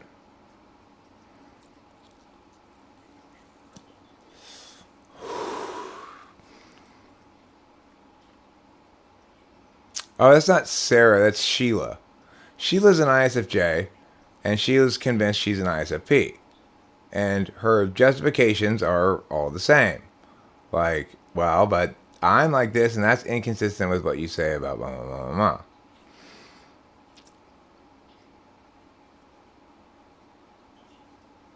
You would argue that Jordan Peterson's inability to reduce down his views to simpler terms and tendency to go into too many tangents. No, I think he does a great job of reducing down his views.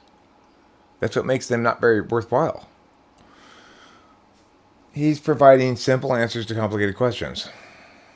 You know, I'll refer again to an example I've used before. When a student in a class asked him, why is it that people buy more things when there's red in an advertisement? And his answer is ripe fruit. Back when humans were evolving, there was an advantage to seeing ripe fruit. So that's why red's so appealing, and that's why it sells more things in ads. Of course, that's a very simple answer, and it's easy for you to understand. It's easy for me to understand. It's completely fucking nonsense, but it's very simple. How do you deal with the complexity of the interaction between definitions and personality and attributes? Okay. Well, Jordan Peterson says it's very critical. It's a very critical point that we define these carefully, and then just moves on. I mean, it's a very simple answer. It's wrong in the sense that it implies that it's something that it's important to pay attention to, but they can be done successfully against some meaningful criterion, and that's totally wrong. So, I mean, there's in no way, shape, or form is Jordan Peterson unable to reduce down his views to simpler terms. In every way, shape, and form is Jordan Peterson a slave to his own simplicity.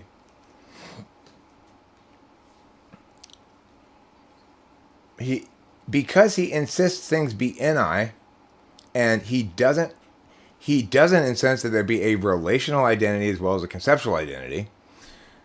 That's what makes him wrong. That is why he fails.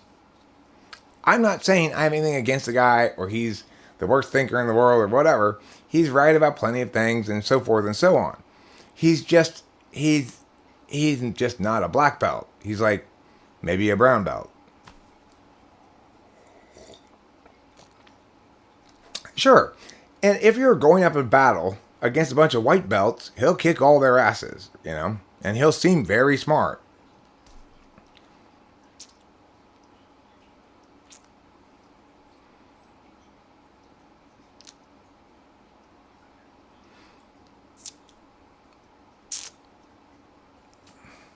I mean, every conversation, every debate about God's ridiculous. Inherently. The fact that those two people were engaged in that debate about God means neither of them understand it. As I discussed in the live stream last night, or whenever that was, I explained it in great detail in the live stream the other day, in which, because an argument, step 2, after establishing the resolution, is defining the crucial terms, and both parties should define them, and since that's not possible with God, definitionally not possible, because God definitionally is ineffable, which means not able to be constrained by human terms, then every debate about God is like people pretending to play baseball without a ball. They don't have a ball, but they keep going, he's safe. No, he's out. He's safe. He's out. And I'm standing there going, he's neither. You guys don't have a ball. You aren't playing baseball. You're just pantomiming it.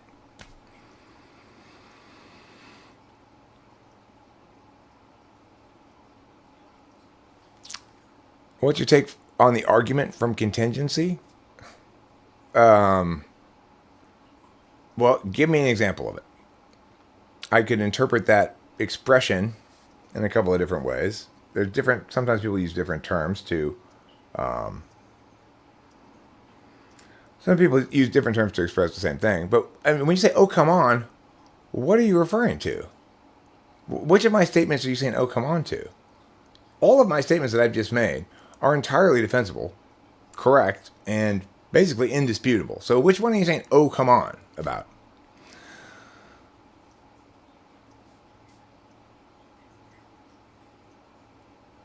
And give me an example of the argument from contingency you're talking about and how it links to what we're talking about.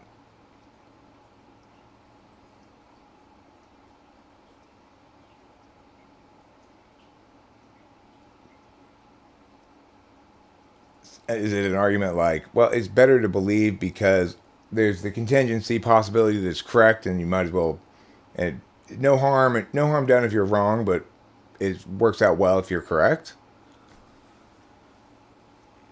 Would I not agree the universe is inherently contingent? What would it look like if it weren't? If you can't explain what it would look like if it weren't, then you don't mean anything. And in order to mean something, when you say the universe is inherently contingent, you need to be able to provide what it would look like if it weren't. Otherwise, you don't mean anything.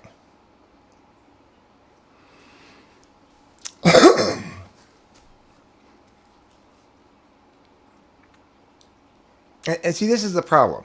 You're getting caught up mistaking mapping things for both map and territory.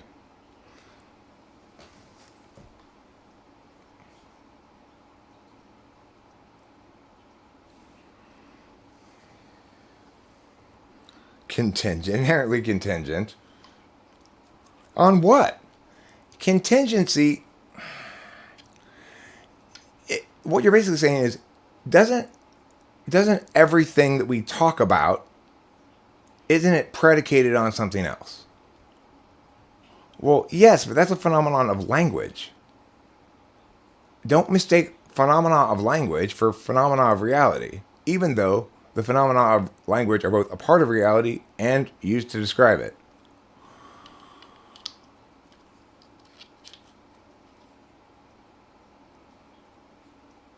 Right, and that's just a terrible argument. A cosmological argument is just a terrible argument. No, there's absolutely no way that you can infer God from physical laws. It's insane. It's stupid. It's missing. It's, again, not getting the right frame of reference. Contingent things are things which existence can be deduced by mere thought without having to experience the external perceptual world.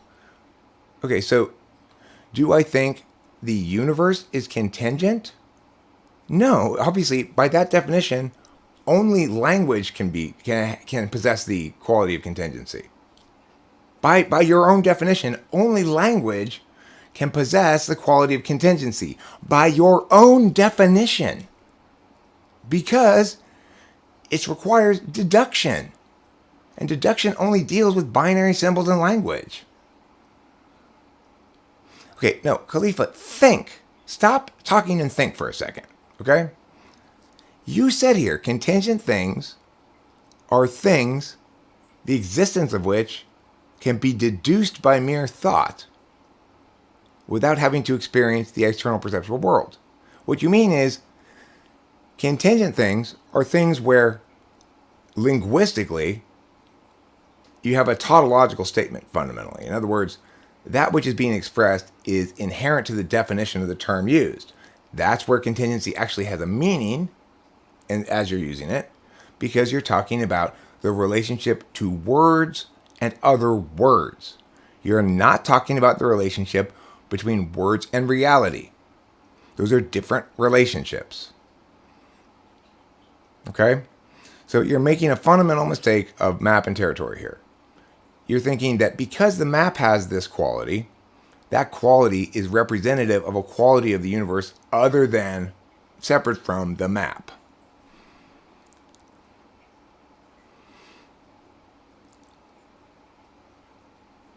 Okay, so what's something that's non-contingent then? Give me an example of something that's non-contingent. Oh, they're all going to get in trouble. They're going to get in trouble. I'm going to bust their asses.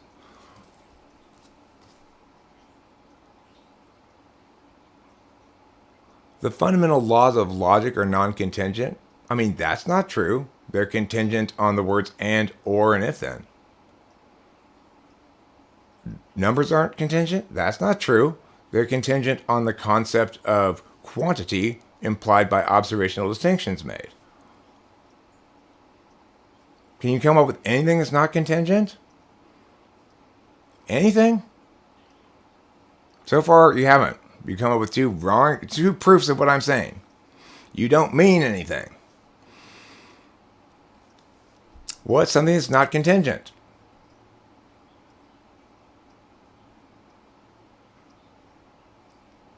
No, the fundamental laws exist by necessity in every possible world. So give me an example of one that's not contingent. You didn't give me an example. You said the fundamental laws of logic. Conditional logic is contingent upon statement connectives. Right? Conditional logic is an expression of the relationship between symbols and statement connectives. Like, why do you think you understand things? When did you decide, I, Khalifa Hamza, understand things well? And what made you conclude that?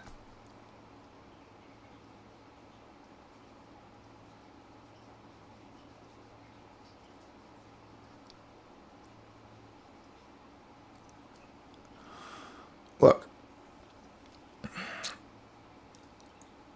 the basic moral claim that all decent moral people make is a reframing of the deontological imperative to state that the only things that aren't contingent, and the only thing that's not contingent in this world, is the worth and value of each individual in and of themselves.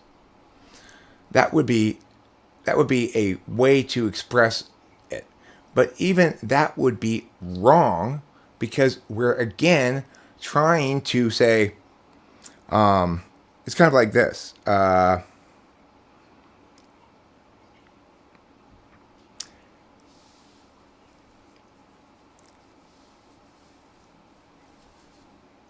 If ifs and buts were candy and nuts, we'd all have a Merry Christmas.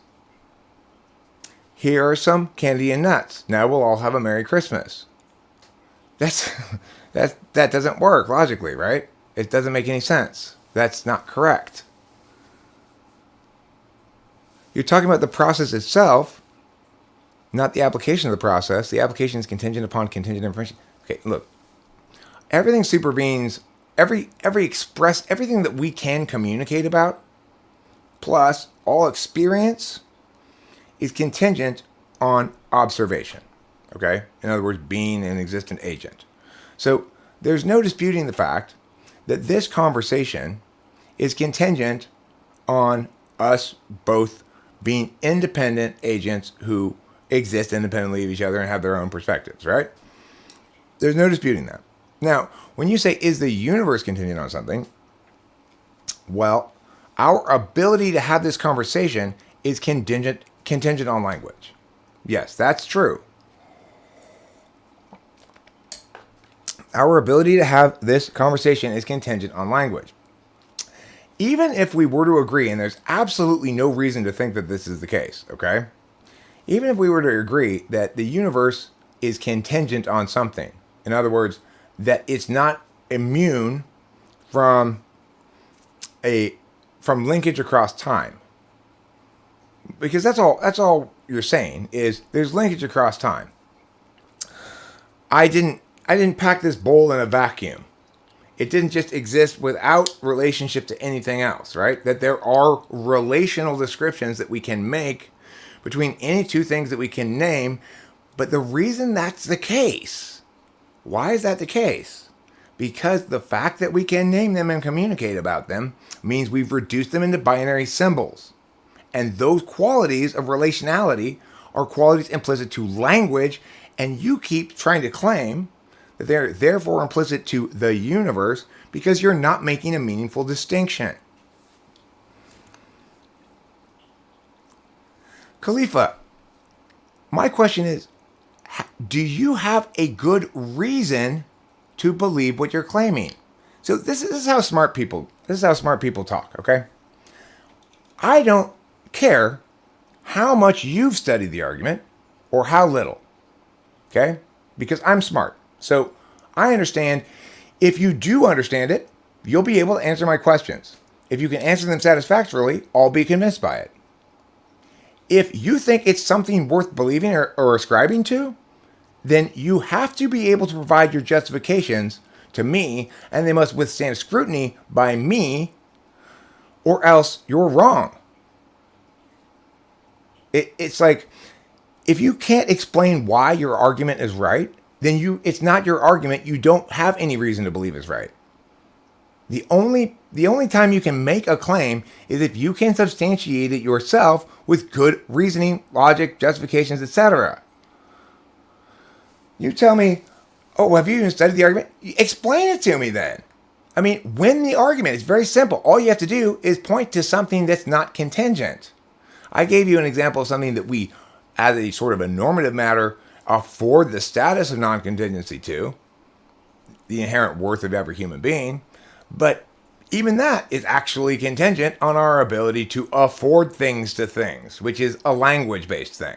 So you give me an example of something that's actually not contingent, and then I'll go along with you'll have made some progress in your contingency argument here.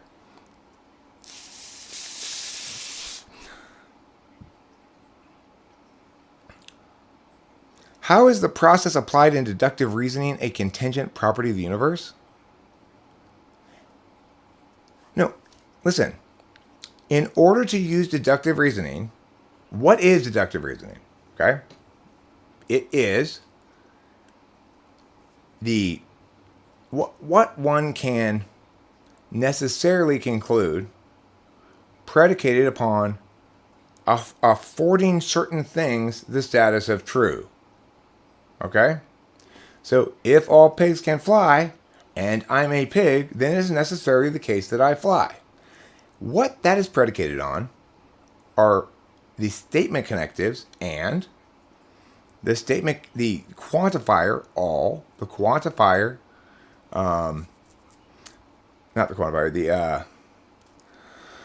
the identification or distinction of an individual from the set, namely I, the inclusion of an attribute to that individual, and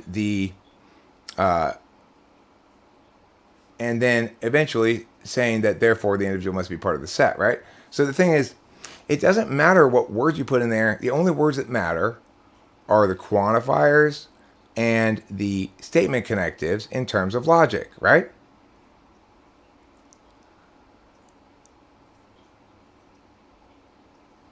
Okay, so this is an example of somebody who's absolutely not established their conclusion. Your premise is sort of correct. This part here. There is no such thing as a possible world where a conclusion made deductively is a false conclusion, provided the premises are true. That's the correct way to put that, okay? Therefore, the process itself is a necessary entity, is not a conclusion that follows from what you said before. Even if I conceded that there is no such thing as a possible world where a conclusion made deductively is a false conclusion, assuming the premises are true, which I do agree with, in no way, shape, or form does the conclusion you put follow from the premises. You're not exemplifying logic. You're exemplifying the alternative to it, which is drawing random conclusions from unrelated premises. So, in other words, yes, it is necessarily the case that because conditional logic is fundamentally tautological, it's based on the principle of A equals A, it's based on the idea that individuals can communicate equivalency of things that aren't the same. In other words, I want nicotine. Well, I can equivalently get it from a cigarette and from a cigar. Okay? So, when we communicate, what we do is we eliminate those aspects of identities that aren't necessary to what we're trying to express. And we highlight the equivalencies. And, in fact, we can assign things various statuses. Mia is a member of set Mia. Those are all linguistic processes, language processes, ways of communicating, okay? It is very possible, theoretically and in practice, to accurately describe reality with words. And that's why you're wrong. Because to accurately describe reality in words means to make claims that you can sustain about reality. You cannot sustain the claim the process itself is a necessary entity. I mean, it is absolutely correct that deductive reasoning is a necessary part of my dismantling of your nonsense. That's for sure. Okay? But to say that, therefore, reasoning is non-contingent is crazy. I mean, have you ever encountered reasoning that wasn't being voiced by an individual, either in written or spoken form? No, it's definitely contingent upon the individual. So, in other words, this relationship of contingency that you're describing is either meaningful in that we can talk about some things not actually being contingent. In other words, you can point out how contingency is a quality of the map, not of reality. Or you can try to claim that contingency is universal, that everything's contingent, but that's the same thing as saying every direction is up. You remove all meaning from the term. So just put on the learner's hat, okay? You've got it wrong. Don't try to argue with me about it. Try to understand better why you have it wrong.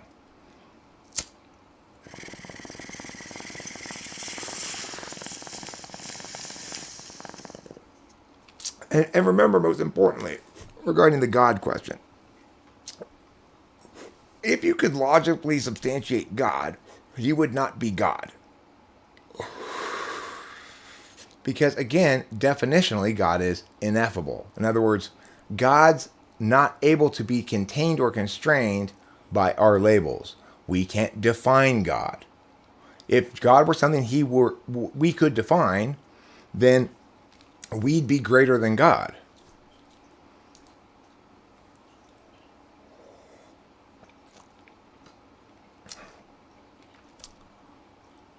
Okay, there are no fundamental laws of logic, okay? You've got everything fucking wrong. Communication can treat words as either expressions of the self or as meanings that are limited in distinct binary ways, okay? So when we talk about conditional logic, what we're saying is when we treat words as symbols related to each other definitionally, then we realize that there's a way of parsing that takes advantage of the fact that some words, a very few, only have one meaning. Those words are and, or, and if then. Now, in reality, or is generally colloquially used to mean A or B, not neither, not both. Logically, or can include both.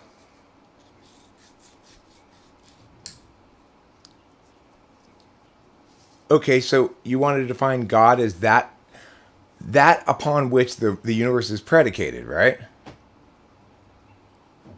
I mean, look, okay, let me rephrase what I said. We can't define God operationally without making him smaller than us, okay?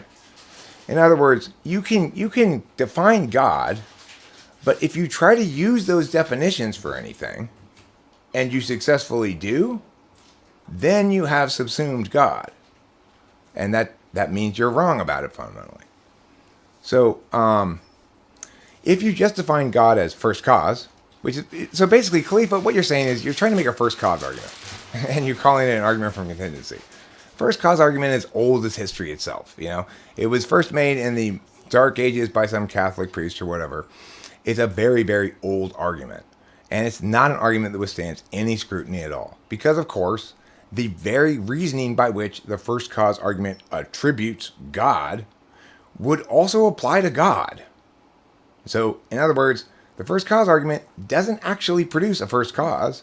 It just says every God must be caused by another God previous to that one forever and to infinity. That's the conclusion one would draw from the first cause argument, or the so-called contingency argument. So, I mean, we know that's bullshit. All you have to do is think a little bit to realize that's bullshit. It doesn't have any, it just doesn't carry any water, right? Because, no, being old doesn't make it a bad argument, okay? But what I'm responding to there is, you're saying, like, have you even studied the argument? Well, I've not heard it expressed as the contingency argument, but of course everybody knows the first cause argument. It's like the first thing you learn when you begin to think maybe of thinking about philosophy stuff at age 7. That's when you start doing the first cause argument and deal with that, you know. And then once you've processed that, you move on. That's what I'm saying about it being by being old. What I mean is, oh, that's a oldie but goodie. That's part of the canon. That's a level 1 class argument. That's not. I can't even believe you're going to that one. There are so many better arguments. If you were going to try to argue in favor of God, you'd be on the wrong track, and fundamentally, because remember, if you can prove it, it's not God. But yeah, something can exist as a representation without a physical counterpart. And, or, not, if then. Those things are all exactly what you just said. Symbols that exist without any physical counterpart. The only thing that makes two things and is your distinction between them. You know, I have 2 little jars, or I have 1 little jar and 1 little jar. The only difference is my choice to distinguish between them.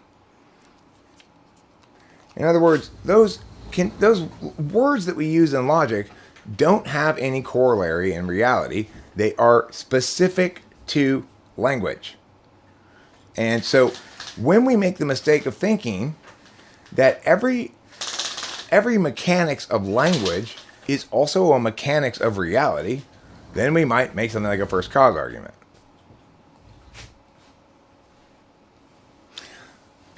Okay, so you don't think the argument so how do you distinguish between contingency and causality? How do you define causality? Normally, any good definition of causality says that which is said to be caused by another thing can be determined that it would not have happened were that other thing not to have happened. Ideally, philosophers like to prevent over-causality. So in other words, things that are genuinely caused, don't have multiple causes. If something seems to have a lot of different causes, then it's probably an emergent phenomenon. It's not a caused thing, right? So what do you mean by contingency? You mean Mia supervenes upon the existence of Mia, is what you mean by contingency, right? In other words, A supervenes on the existence of B means that A can't exist until after B exists. That's what you mean by contingency, right?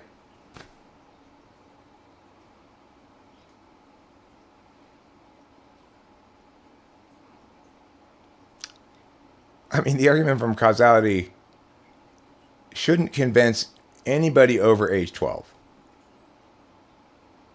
Nor should this bullshit supervention argument convince anybody over age 16. How old are you?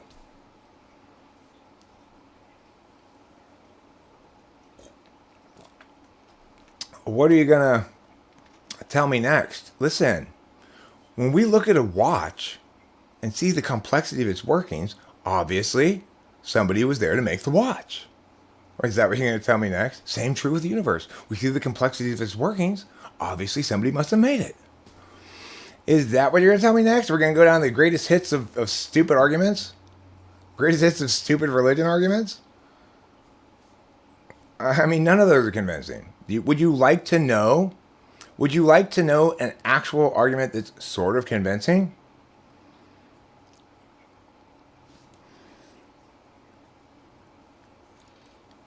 Well, the universe, reality, our ability to communicate, supervenes upon observation. In other words, we can cite no example of anything that's not observed. So it's fair to say that everything we cite, say, do, whatever, supervenes on observation. Certainly you can substantiate the claim that everything we say supervenes on observation. So, it would make sense then that the capacity to say as well would supervene on observation. Given that we observe that it's still possible to discover new things to observe, in other words, that we haven't observed everything yet, there are areas of the universe that aren't observed, then, and given that we can note a general area, observe it, but not have observed anything within it yet, it's either the case that the things within that general area come into existence when we observe them, or if the universe is as it appears to be, which is to say, persistent and ongoing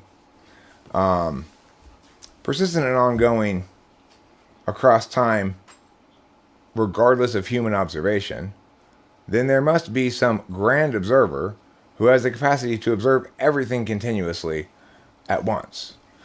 Now, that would normally violate our understandings of what it means to observe, but there would need to be some means of attaining the criterion by which existence of anything is predicated, namely observation. And we might want to call that grand observer God. Now note, this does not prove God. It runs afoul of the same problem that I keep telling everybody about to help make people understand. You and I are not arguing. Why not? Well, okay, let's actually start arguing. You define God first, then I'll define God. Go ahead. Define God, and then I'll define God, and then we can start arguing. Of course, the entire argument will be a framework argument. We'll only be talking about our definitions of God. We will never get down to any sort of agreement on framework such that we can meaningfully argue the case level. We'll be stuck on framework forever. But go ahead, define God.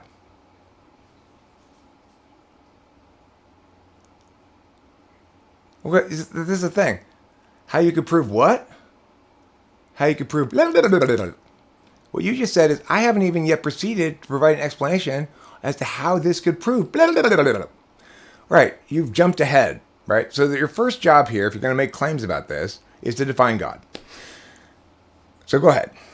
Because you all this work you've done, you just realize, oh shit, I forgot to pour a foundation. I'm gonna have to knock down all this house and start over. So let's go ahead and pour the foundation. Go ahead and define it. That's the point. I don't have to agree on it. We can each have our own definition, and then we can argue about which definition is more correct if you want. But go ahead and define it, because that's step one. So you're jumping ahead, right? You think we can have these arguments that don't, and then define God later. So obviously, it's like saying, I can start skiing down the slope and then put on my skis later. You're wrong about that. It doesn't work that way. You have to do it in, it's a meaningless discussion until the term is defined. So you define it. Your ability to define it is not contingent on my agreement with your definition. We don't even have to. I mean, the thing is, we can still argue about God as long as we respect the fact that what we're arguing about is our conflicting definitions about God. If both parties have defined God, or if one party's defined it and the other party's negated that definition. Define skiing. God is point consciousness / free will. So, me calling you stupid for saying this is God? Because it certainly is my free will, and it sure as fuck is on point about consciousness. I guess that makes me God. Huh, who knew? I agree with your definition. And as God, I'm telling you you're wrong about this shit.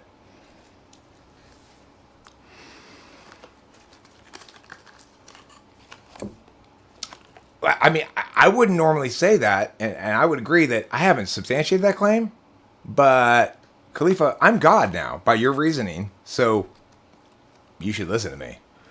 I don't need to justify shit, I'm God. By your own reasoning.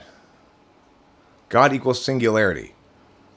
So, a single point on a white piece of paper is God. Yes, we are contingent fragments of God. These words don't mean anything. You're definitely not dumber than me. When it comes to using language, you are a newborn baby trying to play basketball against a professional basketball player. No, Khalifa, if you were right, you'd be able to explain why. You are instead attached to these arguments. That's different than being right. Don't be a moron, for fuck's sake. Think a little bit. Try a little bit.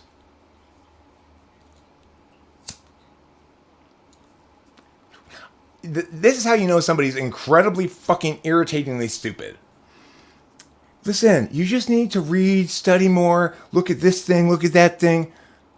If you can't tell me concisely why it's correct, you have no reason to believe it's correct. You've just made fans with this argument or something. No, Khalifa, if you're going to try to prove God, define God first. If I'm going to try to prove that cigarettes exist, I'm going to need to define what I'm proving first. Okay? You don't prove something that's not anything specific, and then later decide what specific thing it was. Say, see? I told you. I'm going to make you the most delicious X in the world. Really? Okay. And then you successfully make some food, and you go, see? Fajitas are the most delicious food in the world. What? Can you imagine? It's like, I'm going to prove to you that I make a better hamburger than Joe by making something for you to eat. Well, what are you going to make me? Well, I'll tell you later. Is it going to be a hamburger? Well, you'll find out at the end. Well, how will it prove that You make a better hamburger if it's not a hamburger. Don't worry about that. That's secondary concern. The point is, I'm going to prove to you that I make a better hamburger than Joe. Okay, so how are you defining hamburger? Don't worry about that. I'll tell you about that at the end. And then you do whatever you've done, and you say, see, I proved better. I make a better hamburger than Joe. But you just did an interpretive dance about the Underground Railroad. But that's what I'm saying. That's what it means. That now it's time when I get to define it. That's what it means to make a better hamburger than Joe. Is to tell us an interpretive dance story about the Underground Railroad. Aren't you glad you waited for me to define it until the end? No, I'm not glad. I think what you're saying is incredibly stupid. It makes no sense. It's insane. And this analogy makes it clear. You want to prove God exists before you define what God is. So the thing is, if you're going to prove something, part of the process of doing that is establishing the criterion you're going to meet so that others can test it to see if you've met that criterion. You're saying, I'm not going to tell you what the criterion is until I've done all my intellectual work. Well, if I don't know what you're doing intellectually, what you're trying to do, then how will I know if you did it successfully?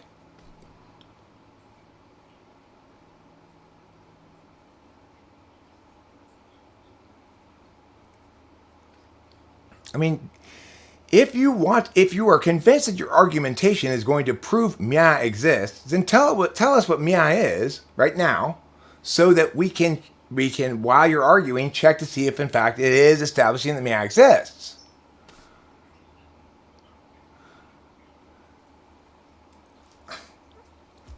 I mean, the thing is,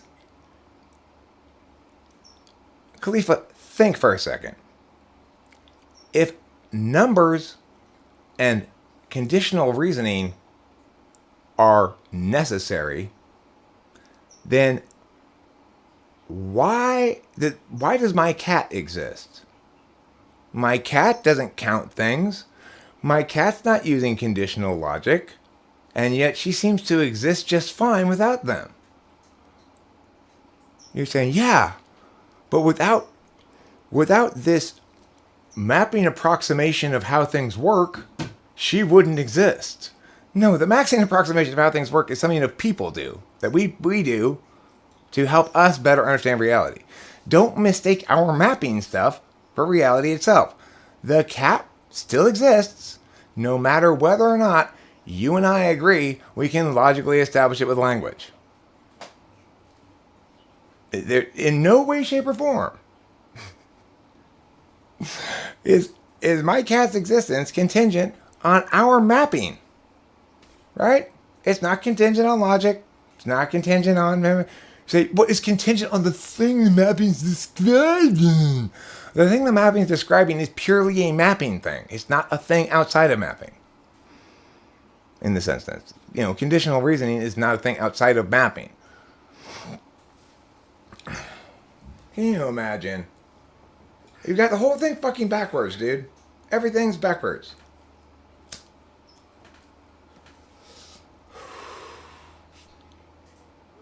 No, you're not understanding me. You're not getting me. Listen, you need to study this more. I'm not saying your cat's contingent on us making arguments. I'm saying your cat's contingent on the reality of fundamental laws. Okay, fundamental law is a mapping distinction. Now, whether or not something's a fundamental law, quote unquote, when you say something's a fundamental law, what you're saying is, hey, I'm doing some mapping work here.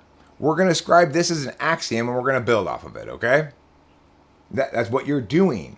You seem to think that by arguing, you're doing something other than arguing. You can argue well, you can argue poorly. You seem to think that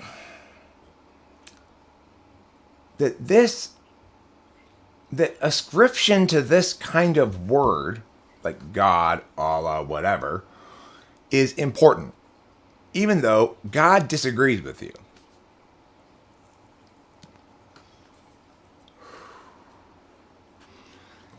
And the reason God disagrees with you, in part, is because he knows you don't know what you mean.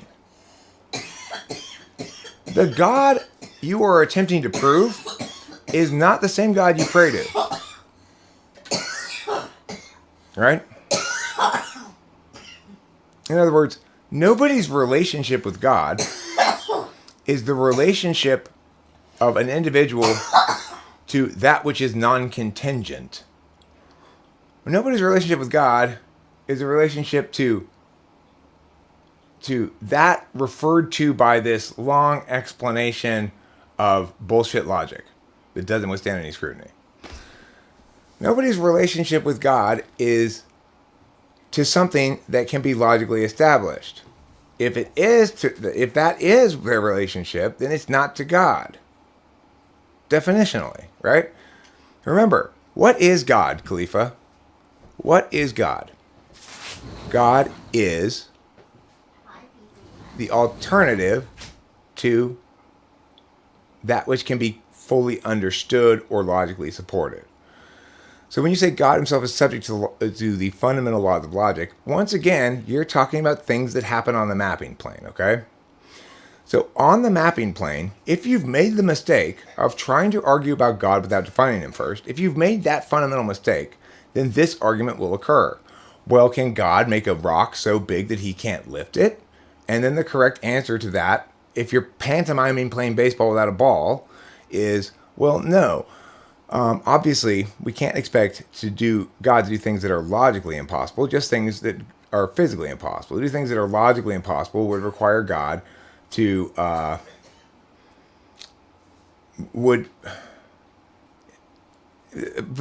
okay, whatever the answer is. So why is that so silly? Do you get why that's such a silly conversation to have? Do you have any idea at all why that's an impossibly silly conversation to have? God can't commit logical contradictions. Remember, that's something that happens when people speak or write. All right? So, what you're saying is God can't say all people breathe, I breathe, therefore I'm a human. I'm a person. God can't say those words? Is that what you mean by that?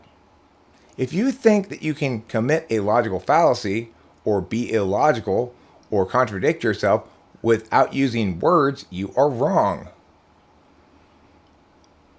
So you're trying to constrict God's language so that he can't say certain things? I mean, Khalifa, I'm incredibly responsive. To say that you're talking to a wall of mud is to just straight up fucking lie. I am incredibly responsive to everything you say. I read it and I respond to it on point.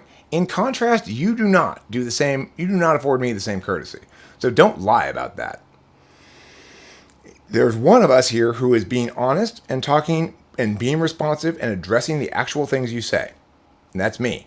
The other one of us, you, is not doing me the same courtesy. So don't pretend like you're talking to a wall of mud. What did you define it as? I don't see your definition of it. Where's your definition? Wasn't it a total non-definition? Let me see.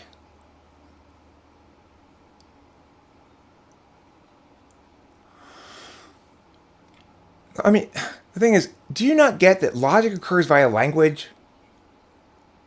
It's a linguistic process. You can't do logic without symbols. Jesus Christ.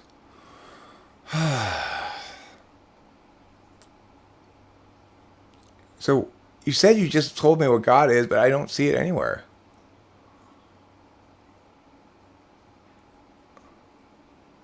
Where's your definition of God?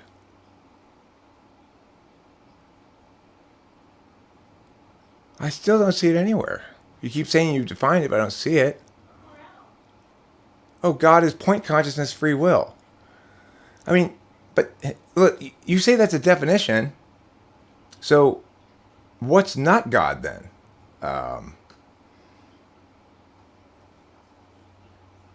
Point consciousness / free will.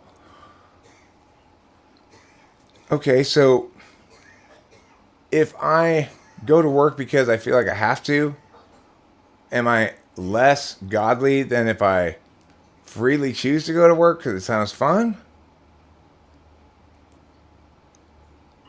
Remember, logic is a process of language. It's related directly to language. Conditional logic is based on words, and, or, if then. Do not mistake it for something that's not language based. I mean, the words and, or, and if then, because of their singular meanings, imply conditional logic. Okay? And some people are better at getting that than others. Like, I can make some illogical arguments, and some people would just go, mm-hmm, and other people would go, what? It's like when that dude came in the other day and said, science describes reality, God is real, therefore science describes God. He's trying to use, he's exemplifying how logic is a function of language, right? And so he's trying to say, my language here is sound, it's good, it's tight, it's clean. You should agree with a conclusion. Of course, his logic there was not any of those things. Because Drake raps about fun things. Slip and slides are fun, therefore Drake raps about slip and slides. It's the same kind of reasoning, right? It's bad reasoning. So you might say, well, the logic exists regardless of anything else. It's always an expression of an individual trying to convince something, right? Make people convinced of something. In that instance, it was Yoshi's attempt to convince me that science proves God, or reasoning proves God, or whatever else, right? Like you, he doesn't want to meaningfully define God. If we define God as free will, then every time I do something freely, I'm God. It's not that I disagree with your definition. I accept your definition, is what I said. I didn't say I disagreed with it, right? I said I accept it. And by that definition, then I'm God. And therefore, you have to agree with me. I mean, no, Khalifa, that's not true. If there were no people, there'd be no logic. Logic is a communication thing. It's a way that people talk to each other. It's not something else. Don't make that mistake of thinking. Give me an example of conditional logic that isn't expressed by a language. You can't, because an attempt to do so is expressing it by a language. So it's like, the problem here, Khalifa, is you need to change your general attitude. You need to come here and realize, I would like, if you want to have good arguments, right? The thing is, I bet you want to have proof of God rather than have the best arguments. So, unfortunately, that's not going to work. But if you want to maximally benefit from your time here, then stop trying to argue with me and start trying to learn. Instead of telling me that God exists or whatever, ask me, say, what are the best arguments if I were going to make this claim? And I'll explain to you, well, it's a complete waste of time. You're just pantomiming playing baseball, not really playing baseball, because it's all contingent on a real operationalizable definition. If your definition doesn't operationalize, which means I can't use it to eliminate certain things or affirm certain things, then it's not a meaningful definition. And then I would go ahead and say, but given that, if you happen to be in a situation, blah, blah, blah, you should use this grand observer argument. It's better than anything else. At least it implies certain qualities that are consistent with God, even if it doesn't really define it. It would suggest that the person's, whatever this grand observer is consistent with omniscience, at least, because it's observing all things concurrently, blah, blah, blah, blah, blah. So that's a much better argument than anything you've said. Even if you think you're right, have the right attitude, and you'll walk away from here with better arguments to make your point. If you just insist your stupid arguments are good, you'll never learn anything.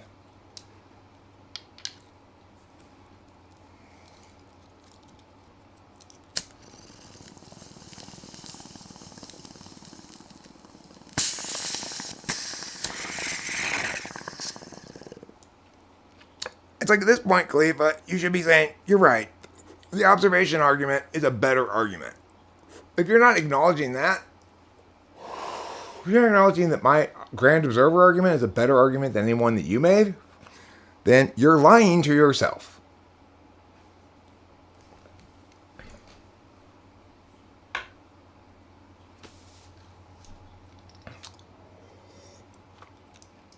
Yeah. Logic exists without any people. No, it doesn't. Who's saying the and, the or, the if, and the then?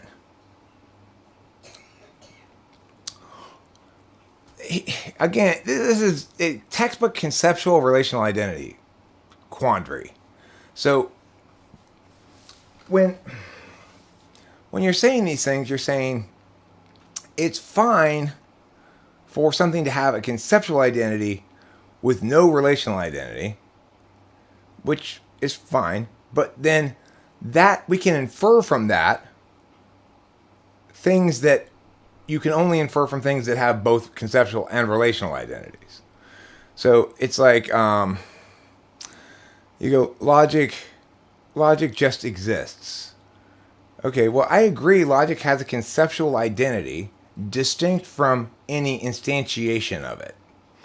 However, we can't draw conclusions about its fundamentalness simply because it has a conceptual identity distinct from any instantiation of it, because that's true for everything.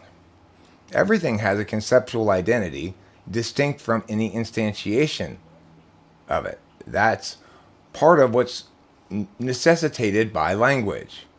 Because we reduce complex processes into static symbols, we afford everything thereby a conceptual identity, and to better understand it, we establish facts / instances, examples, whatever, of its relational identity. We can talk about things that only have conceptual identity, such as the word and. It only has a conceptual identity. It doesn't have any relational identity. There's no difference between this and this, except that I'm drawing the distinction with the word and. Okay? So the meaning of the word and is something that is axiomatic to logic. And the word and is axiomatically made possible by people, right? You can't have anybody saying and if there aren't any people. No, logic is always there, instantiated. So who observes it if there's no observer? In order to establish that something's instantiated, there must be an observation of it. Okay? So you're trying to claim that things with conceptual identity exist, persist, or precede observation of them. Okay? That's what you're trying to say. You're trying to say that because logic as a conceptual identity is purely a mapping thing, it has to be the way it is. It can't be different like a chair might be different. Well, I agree. That's true. In other words, it is necessarily the case that one of us is right and one of us is wrong when we disagree and are making exclusive claims. So, yes, that's correct. That because humans can map, what that means is we create the capacity to reduce complex processes into binary symbols. That while they are not really an accurate representation of it in a sense, because they reduce that which is dynamic into something that is static, allow us to meaningfully communicate about things that are dynamic without experiencing them ourselves. Okay, so yes, it's true that being binary and being universal is a necessary precondition to certain mapping tools. Okay? In other words, if I put a legend on a map that says 1 mile equals this far or whatever, I can't then in some parts of the map have 1 mile equal meow, and some parts of the map have 1 mile equal meow. It's got to apply to the whole map, right?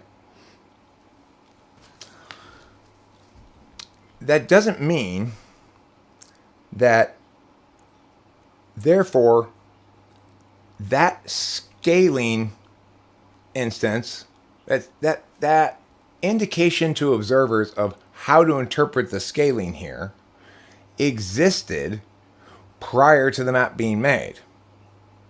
It didn't, as a matter of fact. It didn't exist prior to the map being made. It's a function of the map. So you've got it backwards. If there was no conscious smart observer of the universe who benefits from the ability to make sense of things, the fact that planet A is round because all planets are round stays true. So in other words, okay, the problem here isn't whether or not the fact stays true. The problem is this. You think that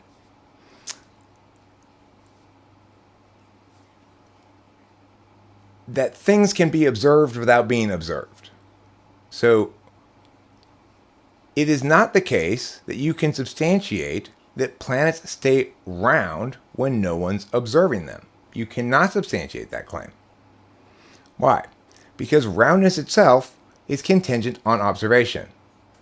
If there's nobody observing, there's no concept of round to compare against. There's no concept of planet versus meow to compare against. So, as a matter of fact, you cannot establish that it stays round. If you could establish that it stayed round, what you would be saying is that somebody observes it staying round.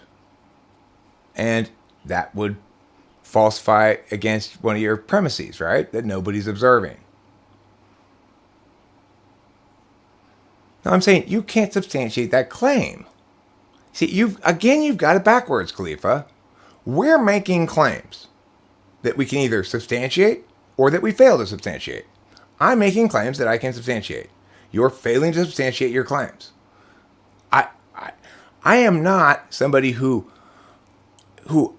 is any ismist or whatever, except for a correctist. Don't talk to me about this school of thought, that school of thought. If you think something's important, specify the argument, the actual warrant being used, which is the justification, and the complete argument, and I'll assess it on its merits. If you can't do that, then you don't have any reason to ascribe to that thing. It means you're just pretending like you understand something. No, so it's obviously the case, since proof itself, language itself, statuses of things themselves are contingent upon observers, that the status of something doesn't remain the same when the observer goes away. In fact, the status doesn't persist without the observer creating and perpetuating the status. That existence itself, the fact that things are the way they are after we're all gone, is predicated on pretending there's an observer still there to see. Right? Which contradicts your premise. So, no, you're wrong. And it's time to grow up a little bit and acknowledge that, shit, every time I think I'm right and Eric's saying something that I disagree with, he's right. Maybe I should listen to him more and argue with him less.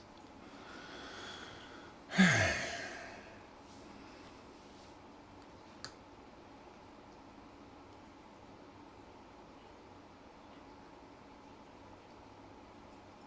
mean, there's nothing realistic about an argument that says, after there's no observers, we can still observe that things stay the same, right? No. But they still stay the same even without observation, right? Well, I mean, are you observing that? Well, no. Well, then, if it's inconceivable to observe the reality of the claim you're saying is real, then it's impossible to substantiate. Definitionally. So, I mean, hear what I'm saying, accept that I know what I'm talking about, and that I'm right. Okay? I'm not trying to blow smoke up your ass. I'm explaining to you the correct way to think about things. If you want to be right. If you don't want to be right, that's fine. But don't, this is the one thing you shouldn't do. You shouldn't be like, I disagree with Eric and I'm right. You should say, I disagree with Eric and I recognize that being right's not important to me. That's fine. I'm not telling you being right has to be important to you. But don't pretend like you're right. Well, continue to disagree with me as I've dispatched in no uncertain terms every last fucking thing you've said as though it were a fly-eating swatting.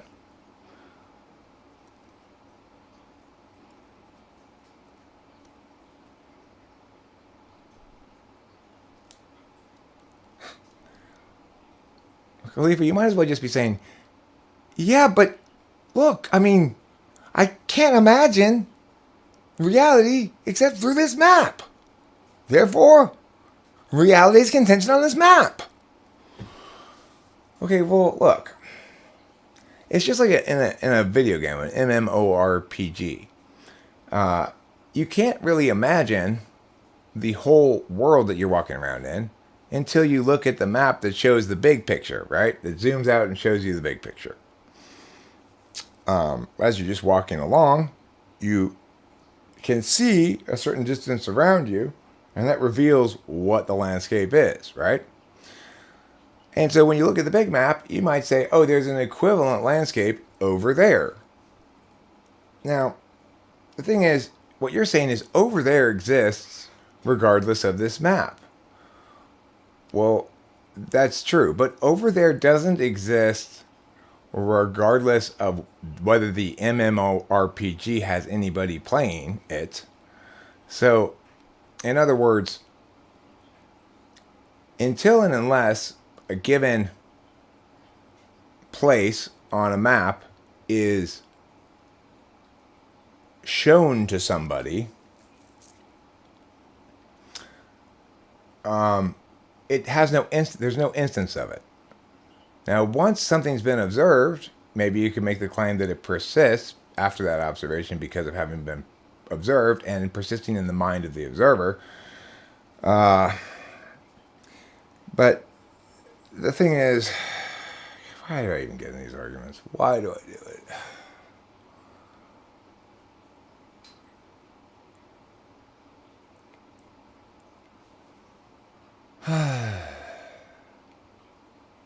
Sometimes I feel like I expect too much people or something. Like you're a long ways away, and I don't think I can get you there today. I'm being too ambitious.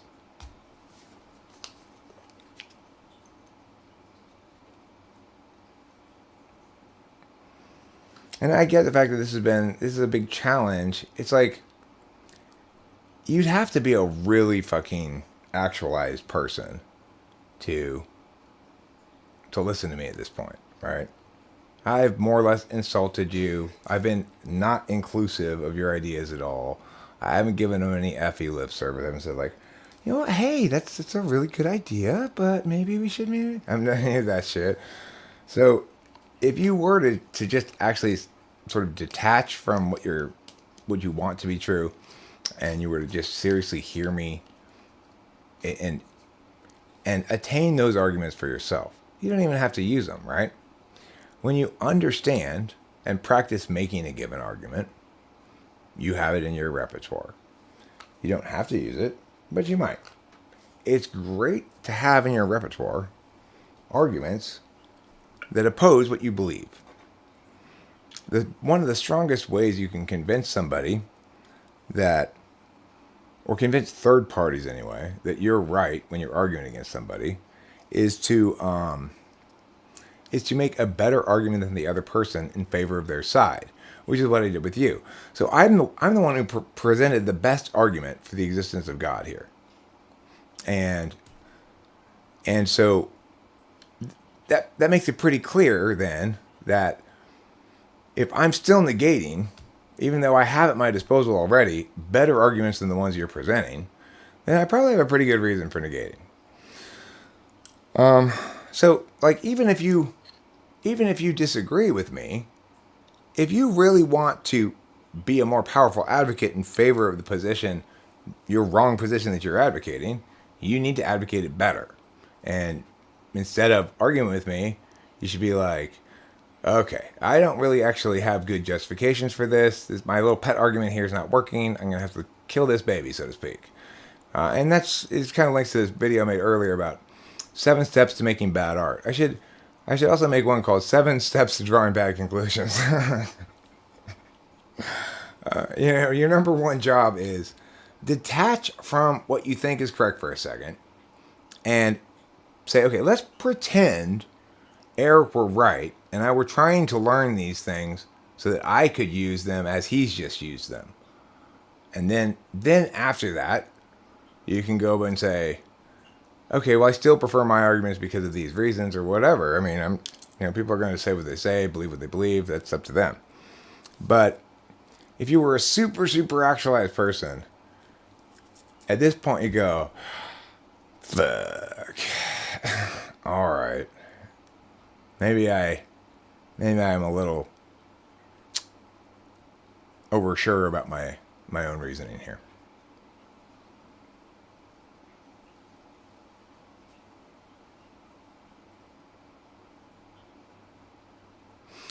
I mean, the thing is, we didn't reach a dead end.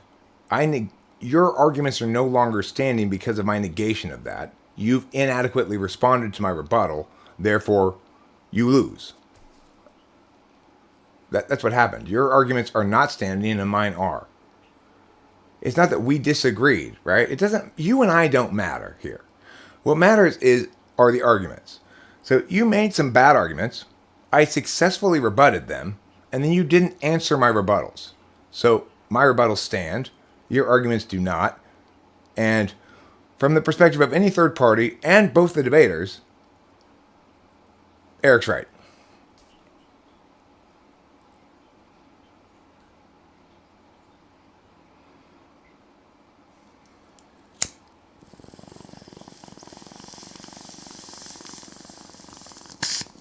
And remember, Kleba, you are presenting your case under that same fundamental criterion frame of reference, which says one of us is right and one of us is wrong.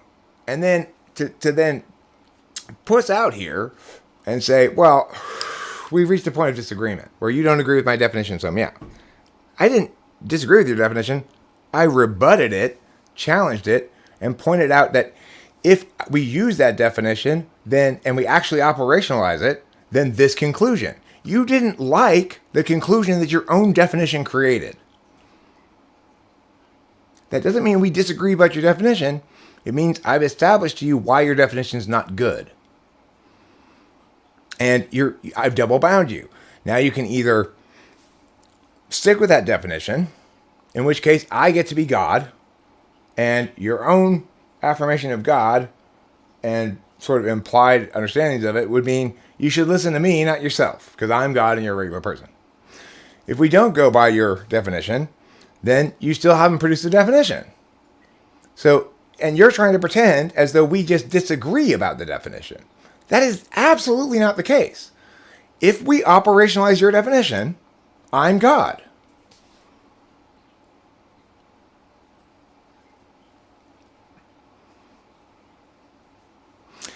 I don't need you to acknowledge me. I don't. I just need you to stop acknowledging yourself. In other words, listen. Everybody thinks they can argue. Everybody thinks they know how to philosophize or whatever. It's frustrating to me because it's an art and a science that takes years and decades of actual intensive work to understand. Like you asked me whether I'd studied this contingency argument. I'm a fucking debate coach. So I spent decades studying argumentation of all sorts. I understand it vastly better than you do. And the thing is, people think because we're doing the same thing, talking with words, that they're just as qualified as I am to do it in some regard. Or that their argumentation is robust and strong. If people are being objective, when they run afoul of me, and I am a buzzsaw to all of their argumentational aspirations, they should at that point then go, oh, I was operating from a faulty assumption here that I knew what I was doing. I get it that people kind of have to have that experience sometimes to recognize Dunning-Kruger in themselves. I've had it plenty of times myself. You know, it's like if the plane was going down because the pilot died all of a sudden and the co-pilot on a plane, somebody said, anybody know how to fly a plane? I'd be like, I can do it. I can do it, even though I don't know anything about it at all. Yes, I'll do it. I'm sure I can do it. I've seen it in the movies and stuff. It's, you know, pull back, push forward, that kind of shit. I got it. Don't worry about it. I'll figure it out as I get there. So in that regard, it's like, I get that I can be full of shit as anybody else too. I'm just not about this. You know, it's like if you got a neurosurgeon and they're talking to you about typology, there's no reason to give them any expertise. You just, same as everybody else, you just afford them merit according to the legitimacy of what they're saying. If they're talking about how to perform surgery on a brain, however,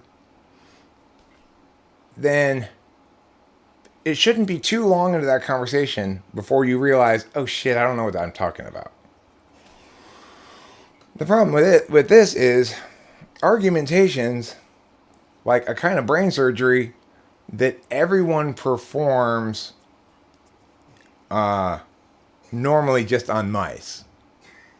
And so they think they can do it on humans. Like everybody is accustomed to smashing the skulls of mice. And therefore they go, yeah, I can do brain surgery. I smash the skulls of mice all the time. It's like that, you know. Because obviously everybody talks, everybody argues, everybody makes points and stuff. Everybody defends their points to some extent. Maybe just a little bit, maybe a lot, but everybody does it occasionally. So it's kind of like saying you're an expert on walking. What are you talking about? Everybody walks. Well, yeah, but I actually am an expert on walking. Can there be an expert on walking? You'd be surprised. It's very complicated. Walking. Yes, I shit you not. It's really, really fucking complicated, but extremely clear, just like math. And everyone's like, that's not what walking is. No. Well, I mean, except Eric hasn't answered why the specific text the sinless man he follows lived his life according to is not important to him to be more like him. I mean, I don't remember Jesus ever saying in the Bible something like, hey, listen to me and what I'm saying. But if I'm not around, you can trust Mark here to represent precisely what I would want him to, what I would want said.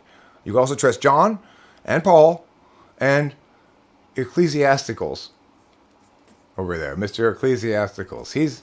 He's fantastic. I love him. Yeah, did Jesus ever say that in the Bible? Did he ever say, however it is that John and Mark and Paul and whoever else end up telling these stories after I'm dead, you can trust them. 100%. Did he ever say that in the Bible? And keep in mind, if he did, it would be John or Paul or Mark reporting that he did. It wouldn't be him. There's no book of Jesus. There's no book of the Holy Spirit. There's no book of God. So it's like the Bible doesn't even claim to be anything but a collection of individual human beings' reports on these matters. It doesn't claim to be Jesus' own words, except insofar as he's quoted, right? So now somebody in that, one of those people, let's say maybe John or Mark or Paul says, oh, and by the way, all this shit I'm saying definitely is the word of God.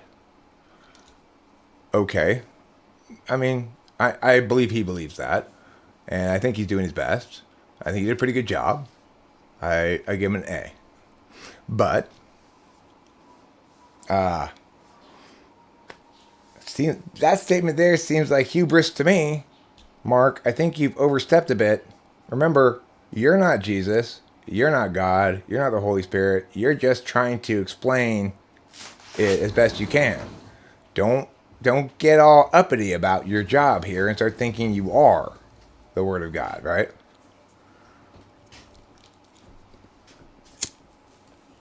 But remember, most importantly, OKN, is that no, not the Bible. No. The book of whom? The book of whom claims? The book of whom claims?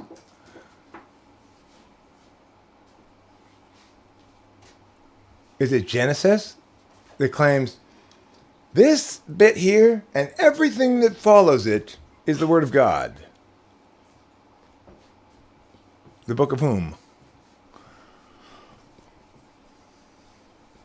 And at any point, when I say this is the Word of God, does it specify how many total books and parts comprise the Word of God? How expansive is that claim? Is it claiming itself? Is that claim just made about that book that it's in? Maybe this particular chunk of verses? I mean, I'm telling you right now, this is the Word of God. Why do you more believe that guy telling you that than me telling you that? After all, remember, there's not a foreword that says by Jesus, this shit's all totally is the Word of God, so just take it as gospel truth. Nothing in the gospel that says take it as gospel truth. Alright? Not in the part of the gospel that matters to me. But regardless, my overarching frame already answered all of your questions, which is, I don't want to do this until you define God. I don't have a good definition for argumentation purposes. I define God as the thing I pray to. So not much you can do argumentationally with that, right? So that's why I don't like to have these kind of stupid arguments. You're still thinking you're playing baseball, but you don't have a ball. I'm playing along with you to try to demonstrate to you that we're just pantomiming playing baseball. This is not actually doing anything. You didn't just actually hit a home run. You just swung a pretend bat at a pretend ball and went like this and said, yay, and walked around the bases. That's not the same thing as an actual home run.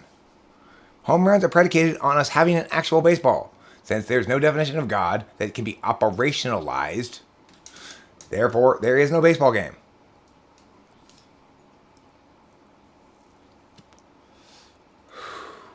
Then whence cometh evil? Is he neither able nor willing? Then why call him God? No, I mean, the answer to that would be easy. That's not even a good argument at all.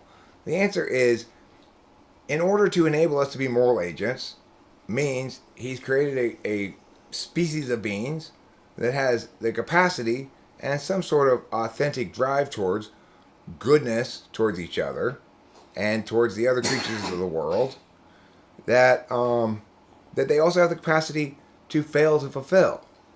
In other words, to make life meaningful is to afford people the ability to fail and to incur the consequences thereof. Sometimes that's going to create some victims out of some people, you know? Well, why did God create bone cancer?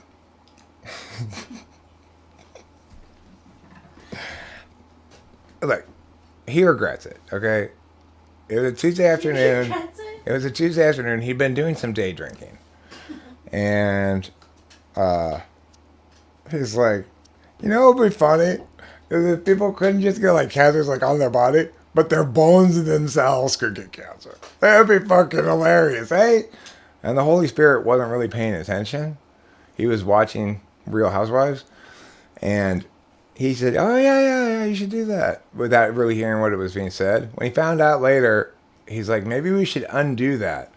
Then God's like, I already got a bunch of free will shit in motion. Like, these parents are hosting a fundraiser to save their kid from bone cancer, so now nothing I can do about it.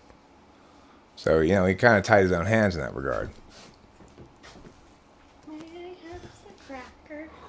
The green cracker? May you have the cracker. Sure. Would you like some hippie crack? There's one more in here. Oh, really? Too. Yeah, I think that's the one you have. Here. This one's also not opened yet. Oh, cool. Now you have two. Thanks. I'm not a believer in Christianity, but I believe they believe it's the word of God because of other external reasons, many of which are historical claims on the resurrection of Jesus, which can be used as evidence in a similar way. Many other historical facts are proven to be true. It's all based on claims. Okay, well, I mean, number one, it's not possible to empirically establish that Jesus rose from the dead.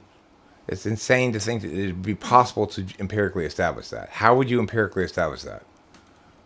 Eyewitness accounts? So, that's just like almost the dumbest thing I've ever heard in my life. But number two,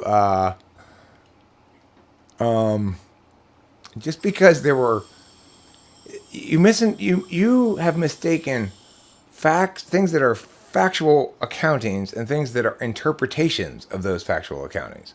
So let's pretend we could reliably assume the veracity of certain accountings of factual events that happened a long time ago. There will additionally be smeared on there a thick layer of interpretation, necessarily. And to the extent that we wanted to justify things with those accounts, we'd have to distinguish those parts which were sort of neutral accountings of facts and those parts which necessarily represent interpretations of what happened. So, like, if you were to write the Bible in English prime, it would always say things like this. And then it was, you leave that part off. Like, Jonah then observed Jesus stride out onto the lake. Jonah affirmed that the lake was not shallow and ascribed to the capacity of Jesus to walk thereupon the ascription miraculous or something like that. As properly understood, the Bible should be broken into a bunch of people stating what they observe. And then you could reliably build interpretations off of those kinds of facts. But there's no reason to conclude that the eyewitnesses who are citing what they've observed have that kind of rigorous approach to the matter. In fact, almost nobody does, including me. Don't even get me started on Mario, Nario, Fardio, Darty. That guy, he's doing the same thing that a lot of people. He's got something backwards, right? What he needs to do is be able to establish with empirics other than brain scans what function stack someone is. Then use those brain scans to determine if in fact there's a activity correlate that lines up, right? If he's failed to, and there also needs to be a clear distinction between somebody using a function upon prompt versus somebody being themselves and getting measured, right? So I just really dislike the lack of rigor in Nardi's thinking. He's probably an NFP.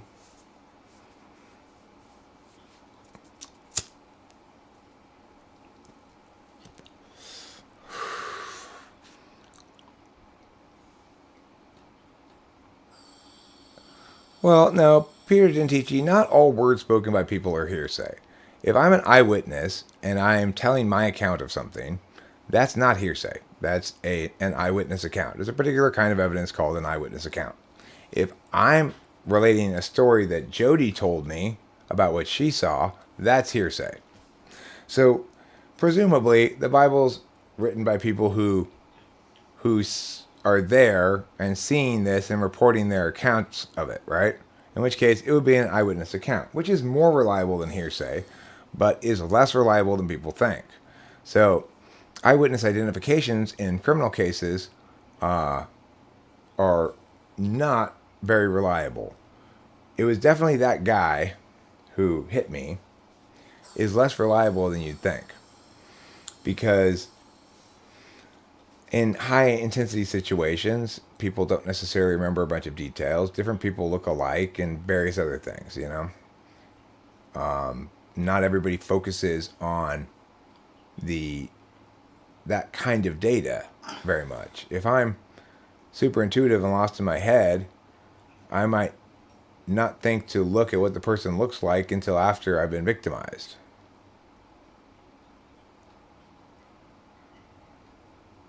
I have a question. Yes.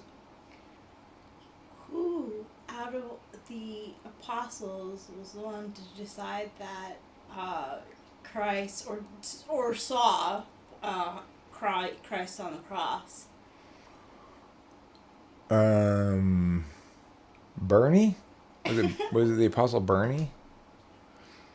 Hearsay is literally, I heard him say, right? Like, that's what it is. It's the apostles. Legally. Okay, so legally, hearsay is no evidence can be admitted if it's somebody saying, I heard him say, meow, meow, meow, meow, meow, unless it's an eyewitness account of a confession. So if I heard him say, I am guilty of this, then that's an eyewitness account of a confession. But if I say, Jody told me that Steve confessed to her, that's hearsay.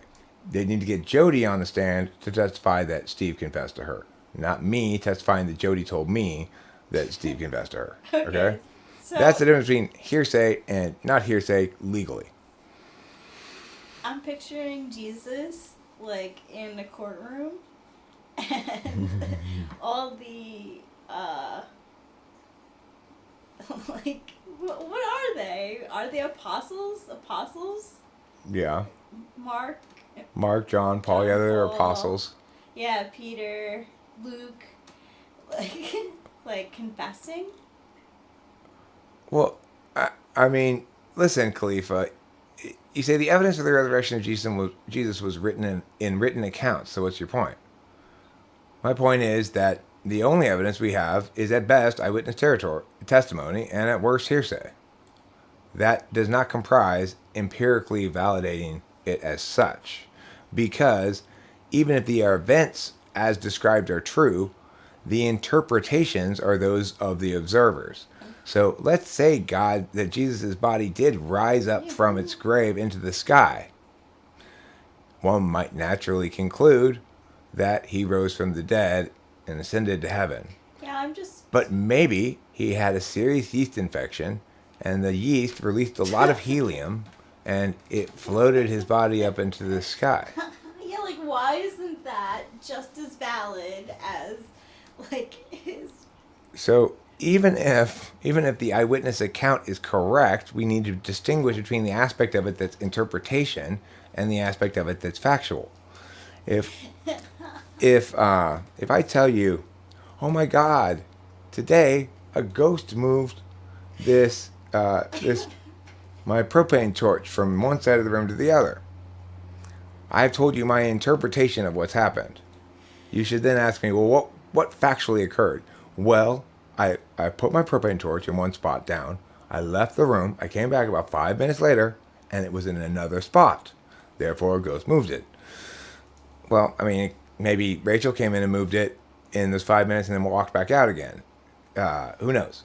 But there's no reason. The interpretation of a ghost, even if it's the best reason, needs to be distinguished from the facts. The facts are the propane torch is in one place, then in another place. Okay? The book of farts. Every time Jesus Christ took a fart. Like Then why would historians establish the validity of all other written accounts which are currently widely accepted to be true? I mean, obviously, if you're trying to learn about human civilization back in the day, a very good way to do that is to seek source material about that was made back in the day. I want to learn about the 14th century, one way to learn about it is to gather a bunch of artifacts from the 14th century, writings from the 14th century, paintings from the 14th century, and assorted other things, and see what they reveal to me about how people made things, maybe depicting scenes from life in the 14th century, etc. I'd get a feel of how it was in the 14th century. However, I would not get from it good explanations about reality, right? So I might learn that people in the 14th century liked to eat frogs in order to cure seizures. They thought that it was a deficit of frogs in your system that caused seizures. Well, I would be looking at that 14th century book and saying, oh, cool, I can learn this about 14th century people. They thought that eating frogs prevented seizures. I cannot conclude from that frogs prevent seizures. Same thing with the Bible. I might be able to conclude like, oh, cool, those people thought he rose from the dead and went into the sky. I can't conclude that, in fact, he rose from the dead and went into the sky. I can ascribe a certain amount of weight to the notion that his body floated up. It's possible for a variety of reasons. Somebody maybe had a pulley that lifted him up, or any number of things, right? But I wouldn't make the mistake of pretending as though I'm stuck in the same 14th century frame as a 14th century person, or in the same year zero frame of a biblical person, right? I would acknowledge to myself, I wouldn't be dishonest with myself. I'd say, I know that my frame, all of humanity's frames, ability to frame is much better now than it was then, and I can see clearly that through their frame of reference, that interpretation makes some sense, but obviously that's not right. Now, I'm not saying that about the resurrection of Christ. I don't know. I don't care. The point is, you shouldn't be arguing about this, because why? All of this conversation we've had should happen after both parties define God operationally. Otherwise, it's a complete waste of time. Since nobody's been able to do that, and no, your ridiculous definition, it was not a definition. Point of consciousness, free will. That is not how you define things. If you think you're going to prove that, then you are in the ninth inning with 2 out. You're already played 26 outs of a pretend baseball game. No, you need to get a ball first. Define God operationally so that people can use it to do things.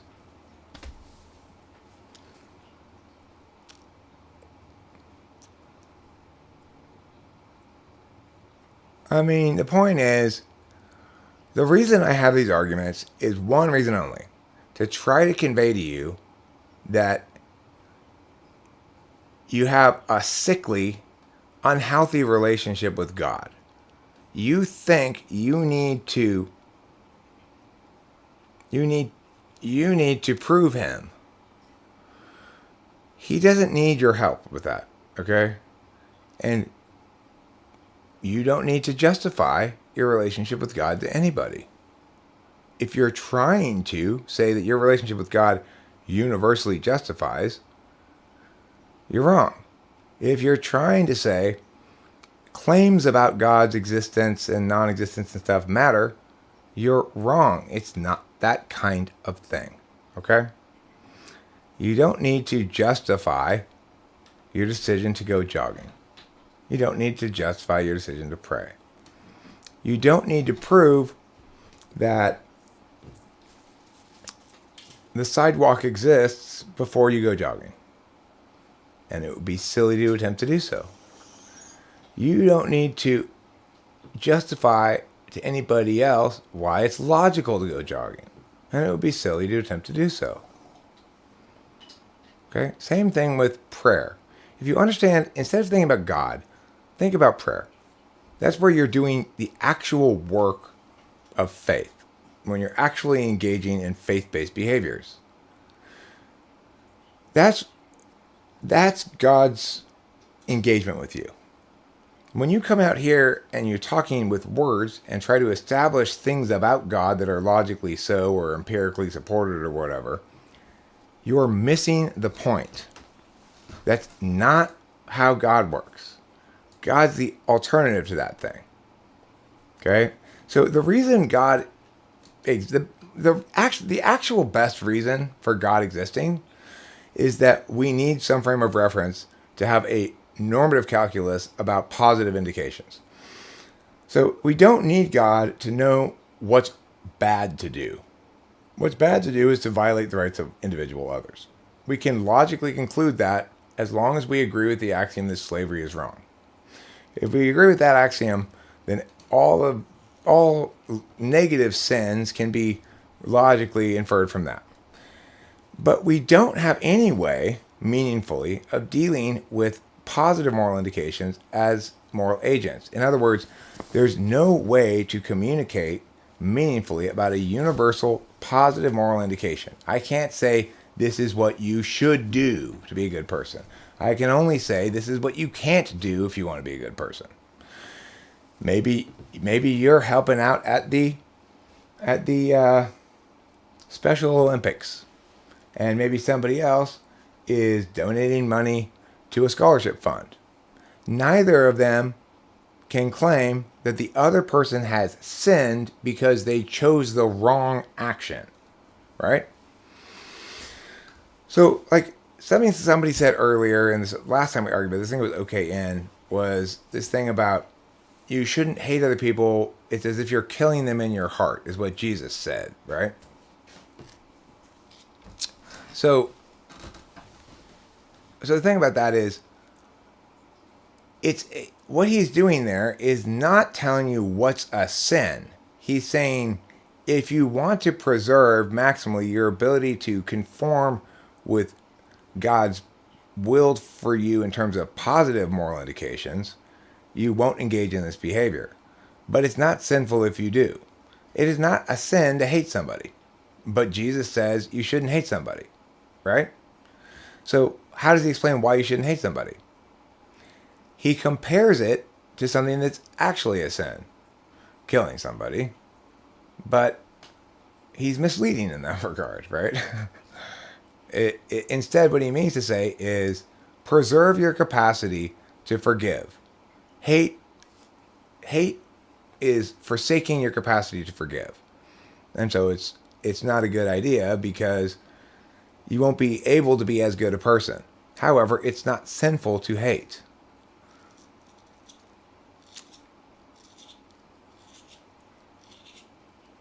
A harming image of God too. Okay, so again, those aren't reasons either. God doesn't care about his image. That's obviously a projection of an FE person writing that book, whatever book that was from. Say Book of John, that was John's FE projecting onto God, thinking that God is that vulnerable, right? God is way, way above being insulted by me. Now, that doesn't mean I should engage in hubris. In other words, it would be hubris to deny God credit for my well-being, success, etc. To try to give myself too much credit on the grounds that it's because of my decision-making, hard work, that I'm able to would be wrong. It's much more correct to say I am a product of a lot of different circumstances, kind of perfect storm, the perfect storm to make an Eric anyway, right? And in that regard, I have to credit God for almost everything good, and I have to ask him for forgiveness for anything bad that I do. And there's not a whole lot of room left to really feel smug or good about yourself. As soon as I get into ego-y stuff like that too much, I get burned. It's like instant karma. And that's kind of the beauty of things is the universe has not allowed me to persist in bad behaviors very long before I get burned on them.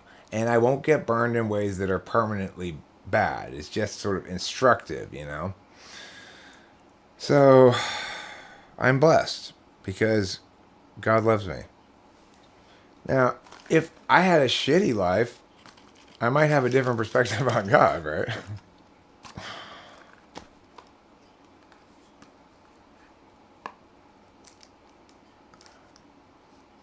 Okay, well, yeah, and I think in that regard, you and I are not in disagreement.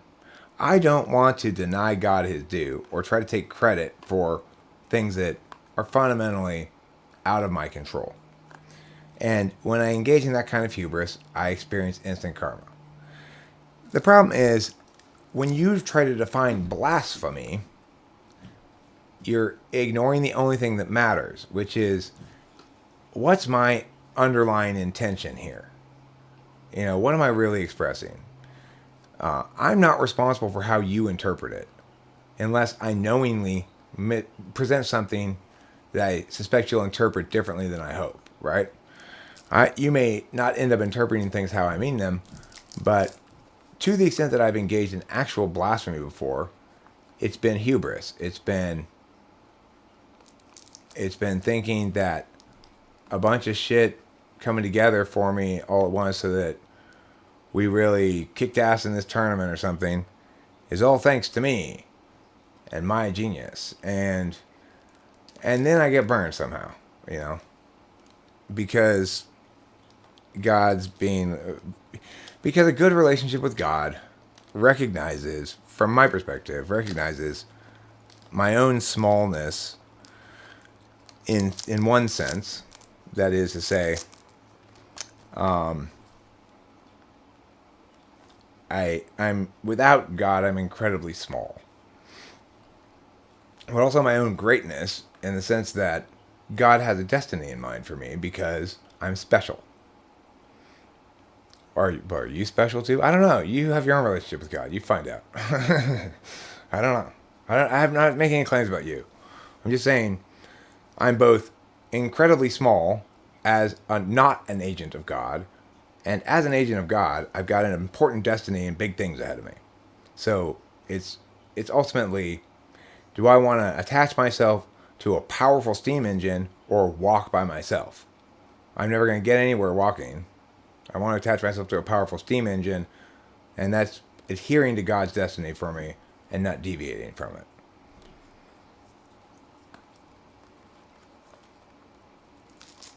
Well, yeah, I'm glad you weren't offended, and my point is, it's not that I necessarily enjoy that kind of humor either anymore. It's just that to the extent that we allow the Bible to constrain our language, it needs to be according to the spirit of it, not the letter of it. So it's like, don't take the Lord's name in vain. Would be better expressed as, don't proclaim yourself author of greatness while denying due credit to God. Would be a better way to put that, really. It's more operationalized. I want to understand why you think God needs us to be moral agents.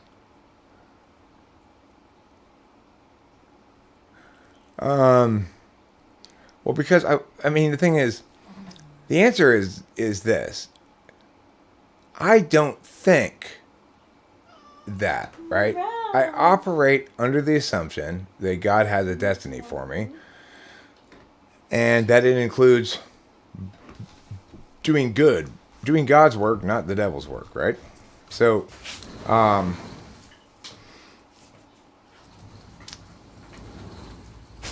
and the reason is because it's better than the alternative. So I needed to engage in prayer. We can objectively say this, that my praying played a important role in my successfully quitting drinking. Prior to that attempt, I hadn't gone along with all of the various things that AA told me to do. On that attempt, what preceded that attempt was a genuine humility that said, I'm going to go there, I'm going to try to do things the way they say to do it, and I'm not going to start thinking about what's correct, right? To the extent that I can possibly avoid it. So I did that, and that meant praying, whatever I thought about God or not. It meant including prayer in the behaviors that I did over a given day for some stretch of time, right? No, I'm telling you how it came to be that I began praying. It does not answer the question of why. So if you ask me the question of why do I believe in God, why do I pray, the answer is because it's a preferable, because it's the best frame of reference for certain things, right? Like, but that doesn't mean there's a utilitarian reason. I typically justify it to others by citing certain utilitarian benefits, but that's because it's not an argumentational matter. It's like, why do you go jogging? Well, it's got a lot of reasons. If somebody jogs, maybe they like it. Maybe they think it makes them healthy. Maybe they're trying to lose weight. Maybe they want people to see them out jogging. It could be all of those things, combination of all those things, right? But people seem to mistake Christianity for something that's not a behavior, but rather a set of arguments, which it's not. So,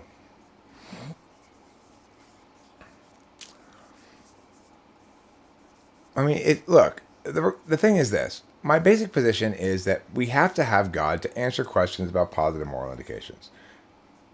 And why should positive moral indications be addressed at all? Well, negative moral matters are addressed definitively. So, and we do talk all the time about sort of the amount of the moral texture of actions taken that don't violate rights. So we live in a world in which morality extends beyond the scope of protecting rights, and yet we have no way to universalize our understanding of how that morality extends beyond the negative. Therefore, God's necessary to delegate that to, or you just accept that I've got ambiguity in this area, and that's fine. For a long time, I was the latter kind. I have ambiguity in this area, and that's fine. I've discovered that not having ambiguity in that area definitely seems to me to be, oh, I got the arrangement of things right. Oh, I see what was wrong with this puzzle. I had failed to put the magical thinking frame in the right place. There are certain matters that you have to delegate to a magical thinking frame, or waste a bunch of time sort of going around in circles about, or accept a lack of understanding and / ambiguity about it. When it comes to positive moral indications, I see myself as an actor in the world foremost because I'm an action type, so I need more clarity about that. And but I also need to not have to author it myself because I don't know. It's not that kind of matter that I'm good at authoring. So I allow my intuition. If you were going to be secular in your description of it, you'd say this act of prayer is a way of breaking loose my native attentional ways such that I'm receptive to what I intuitively know in a conscious fashion that I wouldn't be were I not engaged in that act of prayer. If you were going to try to describe it in a secular fashion. Now, is that the best description of it? The point is it doesn't matter. And insisting on whether, no, we can describe this with normal, non-magical descriptions is totally missing the point. You could describe it that way, but it wouldn't have that impact if it didn't have a magical component to it. So pretending as though we can eliminate the magic from the equation and understand it better is wrong.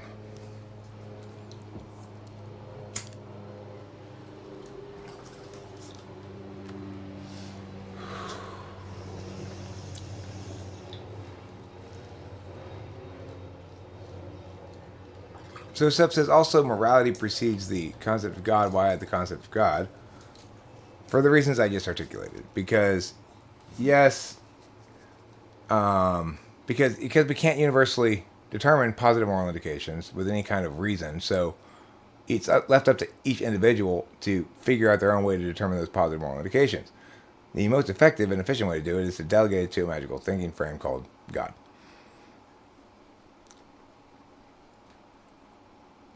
that allows your sort of intuitive moral self to manifest in ways that can easily be categorized conceptually, like,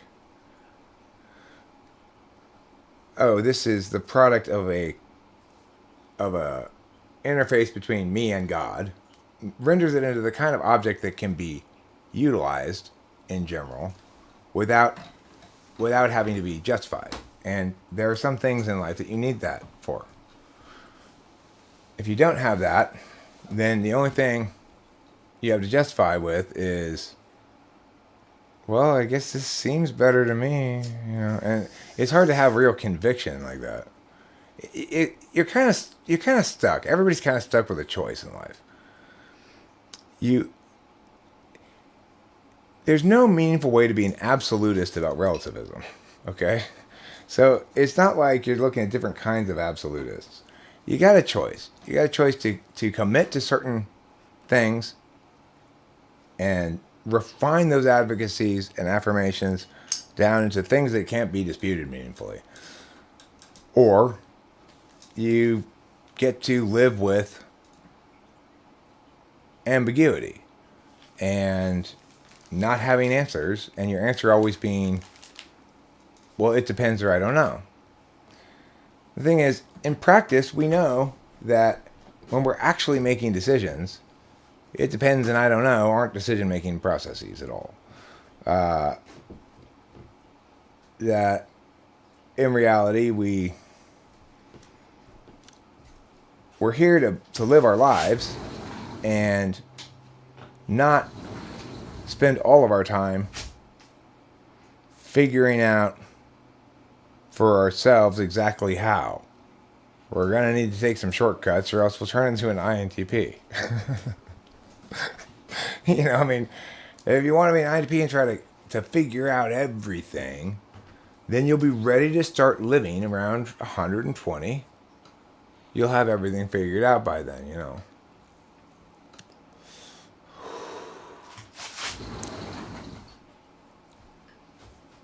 I mean, that cannot be justified at all. Like, it's people do not understand what qualifies as justification for things at all. Listen to this. Of course, if he exists, then he must have desire and intentions. Otherwise, he wouldn't have instantiated this world. So does a volcano have desires and intentions? After all, it instantiated that lava flow. No, it doesn't have desires and intentions. And yet, it's an agent that makes things.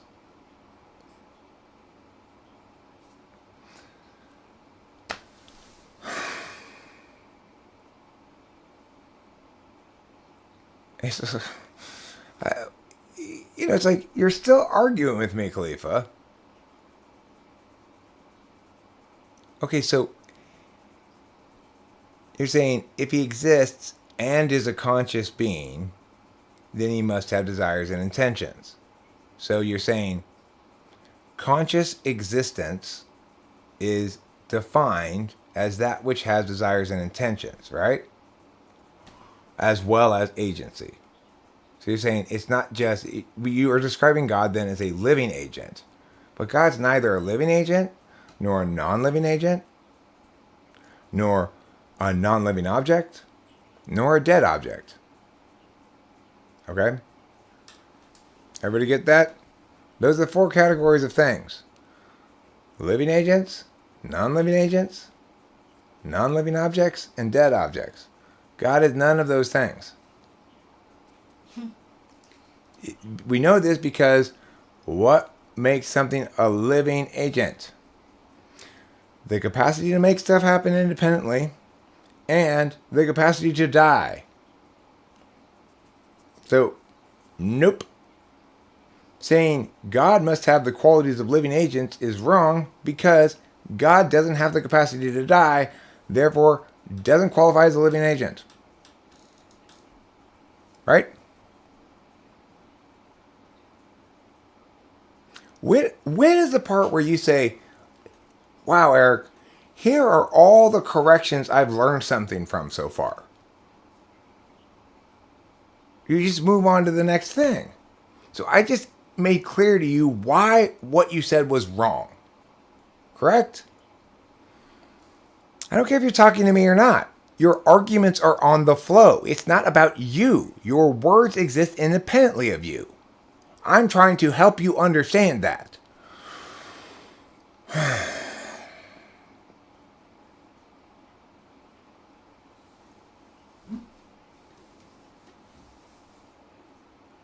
Okay, but the thing is, what you're saying is with living, conscious, biological agents, the following things are true. And God is a conscious agent. Therefore, he possesses the attributes of the set living biological agents. Except, God is not a living biological agent. Therefore, is not necessarily going to display the attributes of living biological agents, even if he shares one of those attributes called consciousness. For example, penguins have a heart. I have a heart, but I am not a penguin. Living biological agents have consciousness. God has consciousness, but God is not a penguin. Do you get it? Now, if having a heart made me a penguin, then we could conclude I also swim in the Arctic waters and eat fish. We could also conclude that I and my mate take turns sitting on our eggs trying to make baby penguins. However, the fact that the penguin and I share having a heart doesn't make me a penguin. So we cannot assume that I have the other attributes of a penguin. So too with living biological agents, right? And God. Just because they share an attribute called consciousness that's common to both sets doesn't mean that therefore God has flippers, swims in the subarctic ocean, and so forth. In other words, he's still not a living biological agent, so there's no reason to conclude he shares all those other attributes too. Now, what I want you to do is spend some time, Khalifa, explaining to me back what you've learned so far from me. If not, you're just being Cloud. And there's no reason to have you around because you are being fundamentally non-communicative. I'm communicating and you're not. You're just provoking, right? If you're not able to respond to what's being said and say, oh, I get it now. I was wrong about this. This is what's correct. You're right, Eric. Then you're not engaged in a conversation with me or anybody else. Right? You're not willing to learn anything or grow at all. You're just wasting everybody's time. Yeah, sure.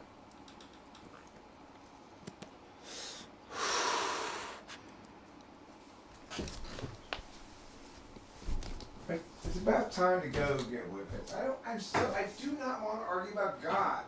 Will people stop coming around here and trying to argue with me about God? It's like, on one level, I feel it's sort of obligation to correct about it because I just, it's like I prefer a world in which people have better, more clear understandings of things, recognize what comprises good arguments and bad arguments, etc., and I want to liberate you from your frame lock, but you just keep, fighting me off, you will not free me from this frame lock, so that's just annoying. You just keep displaying it, trying to say I should be frame locked too, and it's like, no, motherfucker.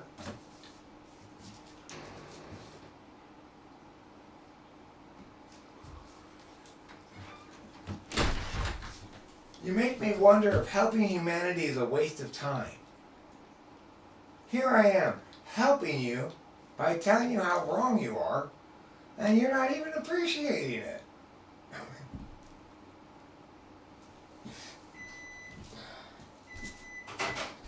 It's like, where's my thank you gift that you were going to send me. I deserve one. Dear Eric, thank you for teaching me how wrong I was about God.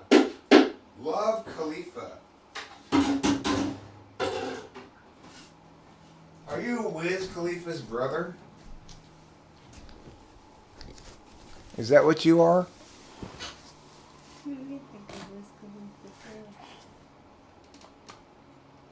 I'm not acting defensive. Again, Khalifa, please try not to be quite so just brazenly wrong about everything. Correcting you, being irritated by you and such, insisting that, hey, we were having an argument here. You made all these bullshit arguments. I've rebutted them all. What do you have to say about it? Is not being defensive. It's saying, you're the one who desperately wanted to play this basketball game. Now all of a sudden, you're not going to give me the ball when it's my turn? I don't care if you're talking to Pete. Your words are on the flow. They're arguments that are being made. I can respond to them too. You seem to think that your job here is to try to win an argument with somebody, and maybe you can beat Pete. Your job here is to learn. You're not going to win any arguments with anybody because you make terrible, terrible fucking arguments. So just give up that notion of being here to win arguments right now. Based on the argumentation you've made, you're not going to win any arguments. So you might as well just learn how to argue first. I'm arguing about him calling me defensive right now. I'm not defensive. What am I defending against? For me to be defensive, you'd have to be able to attack me. You'd have to have a weapon. I'm not defensive in the same way that a castle with a moat isn't particularly worried about the toddler crawling alongside the moat outside, except to say, hey, it's dangerous out there. They're not being defensive, they're being protective. In my instance, I'm not being defensive, I'm being corrective. Because the kind of discourse you're using is not a good way to understand things, not a good way to interact with people, not a good way to explain things, and it needs to be negated accordingly, because I like to keep a clean flow, you know? This coffee is too hot and too black. Just like Oprah. I'm just kidding.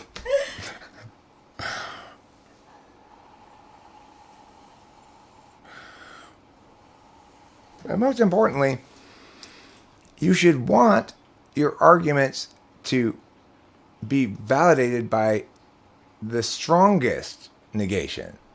Not when you get strongly negated, still stick to your ideas and go try to win with them against somebody weaker. Instead, adopt the better arguments.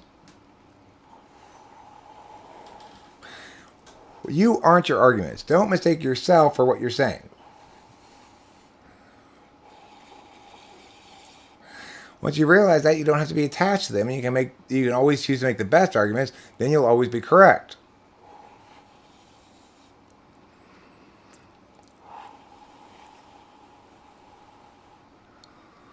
Reminding you of your love for ENFJs?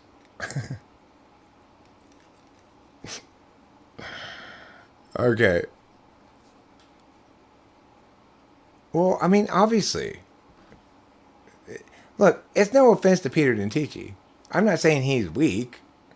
I am saying absolutely that he's weaker at this than I am. And to say otherwise would be to just lie in the interest of false modesty. I mean, look, it's not like Khalifa stopped arguing with me and started arguing with Peter because he wanted to level up and take on someone more challenging. Right? The reason he's saying, no, I'm talking to Peter now, is because he doesn't like the fact that he can't make any headway with me and I keep negating everything he says. And which means he needs to listen to me, not Peter. Because I'm doing the work that needs to be done and he needs to learn from, and he thinks his job here is to teach somebody else.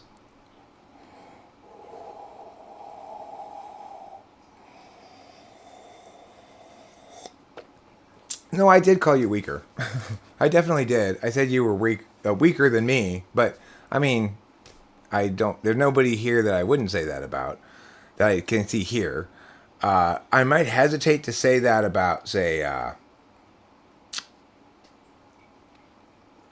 don't know, Evelyn, or hesitate to say that about NT somewhere maybe. Because I don't really know how they argue. I know how you argue already. You know, it's like you like to take some leaps here and there. You like to make some intuitive leaps, I'd say. Intuitive leaps. Well, listen to me, Peter Dentici. Just because you make intuitive leaps doesn't make you an intuitive leper, okay? We're all willing to touch you. None of your body parts are going to fall off.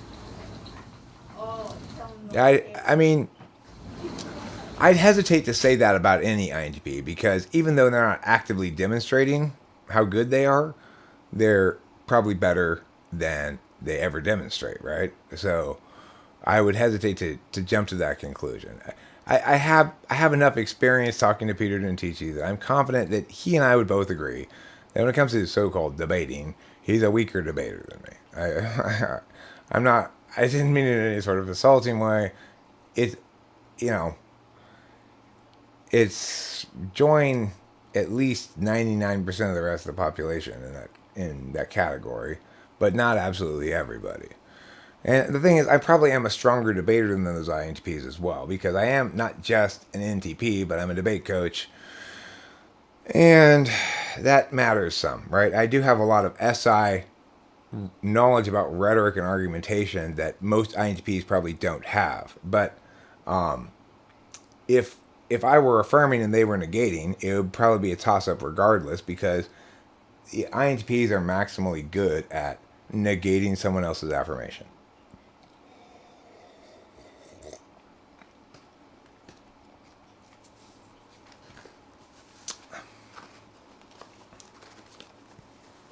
If you follow a doctrine like the Bible, would that be FI because of morality? I mean, I don't think anybody really constructs their moral agency. I don't think anybody really derives their moral agency from the Bible. People might say they do, but and I can think of a couple of examples. I went to a tutoring place one time, and it was a very Christian tutoring place when I was a kid, when I was in high school. They had all this Christian stuff on the walls, and one of them was "Spare the rod, spoil the child," and I was like, "Oh, good. I'm glad you made it, KZ. You were about to be marked absent, and then you would have received a $10,000 fine."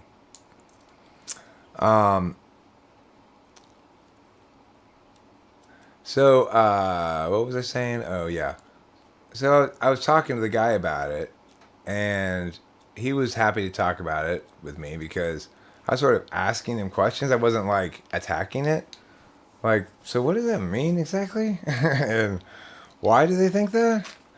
And basically his position was, I said, but isn't there some better way to you can't get agreement without hitting them or something? And he's like, well, I mean, maybe, but you know, that's what the Bible says, so. And I was like, okay, I didn't want to argue about it even back then, really, I guess. But the thing is, of course, most of the time, most people's moral decision making, isn't dictated directly by the Bible like that, right? By and large, people understand that it's wrong to kill other people, commit adultery, lie, steal, cheat, whatever, and they don't need to cite a Bible verse to uphold that position, right? I think most people's normative behaviors are informed by, broadly, their moral framework, but that people rarely use their moral framework to make any specific decision directly. So it's like, what kind of moral issues I'm aware of and able to I guess, make adjustments on is going to be defined by my frame, but it's not going. Each individual decision is not going to necessarily be adjudicated consistently with that frame. And for most people, a normative frame of reference is an after-the-fact description rather than a before-action decision-making tool. That's what I think. I'm going to wrap this up now. Maybe I'll play one song before I go. Maybe two. And then Rachel and I probably, I don't know, is that time of day, Rachel? Oh, is it? You know, there's a certain gentleman who probably is feeling a weird hole in his heart right now, wondering, what is it that I'm lacking today? And the thing that he's lacking is that we haven't gone to the Whippet store yet and purchased Whippets from him. I didn't answer your question? I'm sorry. I've been on a miggity, not really responding to anybody but Khalifa and trying to explain things. Of course, I had God arguments the last couple of days. I don't like God arguments. They're not enjoyable arguments to have. I also don't like arguments about what type somebody is. Like, what type's Eminem? Well, I think Eminem's an ENTP. But the reason I don't like that kind of argument is because you can't really definitively win it. There's a certain amount of evidence you can point to. I'll claim this kind of evidence is more definitive than that. To the extent that they contradict each other, you should prefer this. The other person will say the opposite, and that's as far as you're going to go with it. Then I have to go and explain why I prefer my kind of evidence, and it's become such a big task to, and then ultimately they never really say, okay, well, because you won that point, I would agree your frame of reference is right here, and then apply it accordingly or something. It doesn't work like that, so it's just a fucking waste of time.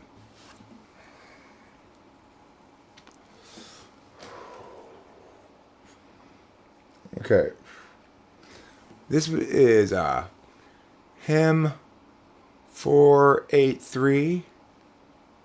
And it is. I hope we can listen to that in the car. I didn't listen to that yet. What? That list. Oh. How to make bad art? Yeah. It's only a 5-minute long video, but yeah, cool. This is hymn 473, which is from Psalm 252 and the book of Is it really those things, Eric? No, it's not really a hymn. Not a Christian hymn, anyway. Let's see. Hundy Mill. It's called 100,000 million years ago.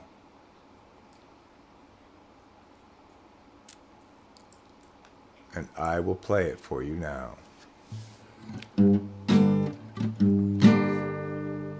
It was 100,000 million years ago. Time ran slow. Nobody yet to show. Plant the slabs below. Let them go.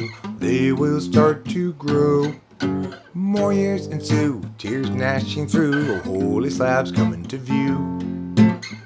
Unchangingly true. And eternally new.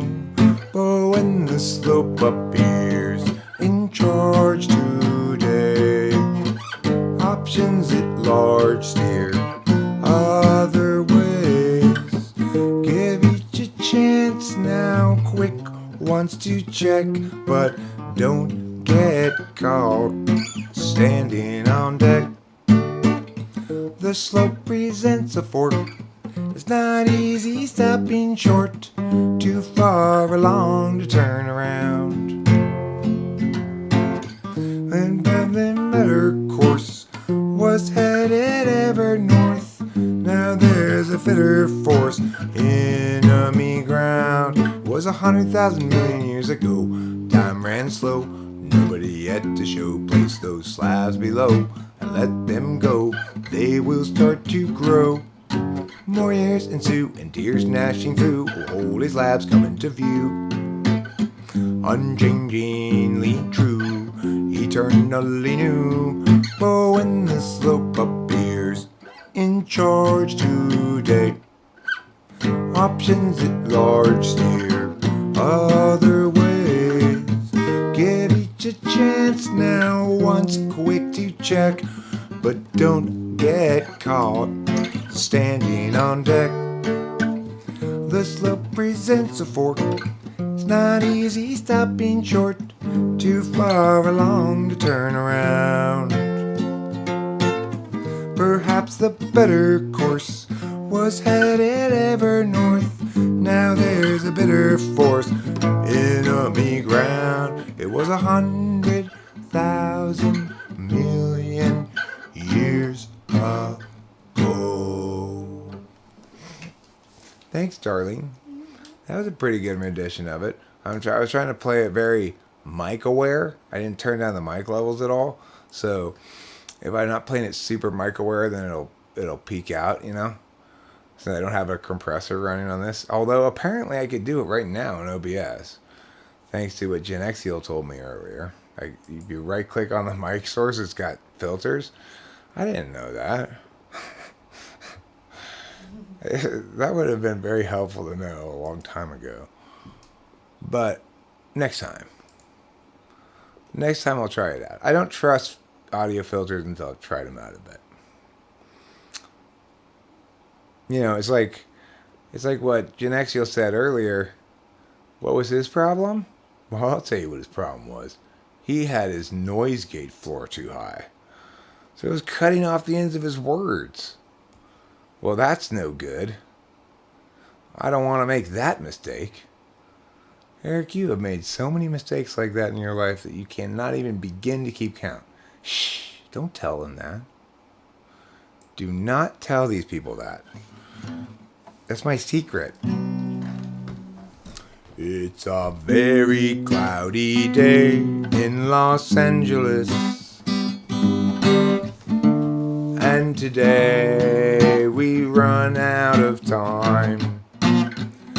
Struggles past, troubles still to come. The day is nearly done. Can someone buy us some more time?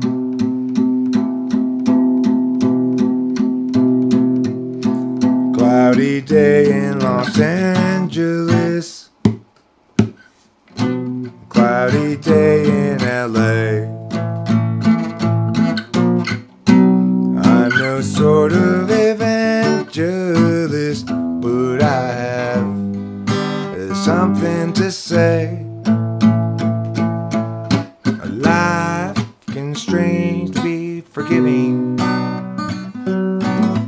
for those who stay awake all night. Mostly voices say to give in. They'll try to sap your will to fight. But whether I'm supposed to be here, just be soon forgotten, noise is sort of based on what I see here, and also on what I avoid.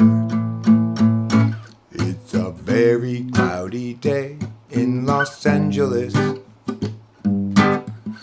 and today we run out of time. Struggles past, troubles still to come. The day is nearly done. Can someone buy us some more time?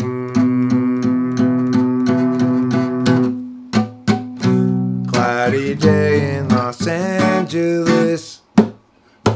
Cloudy day in LA. I'm no sort of evangelist, but I have something to say.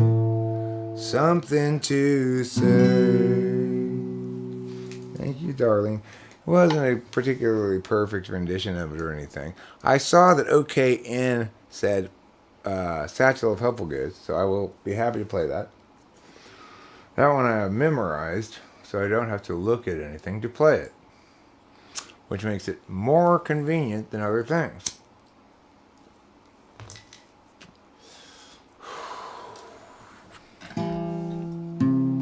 Feels like I'm out of tune.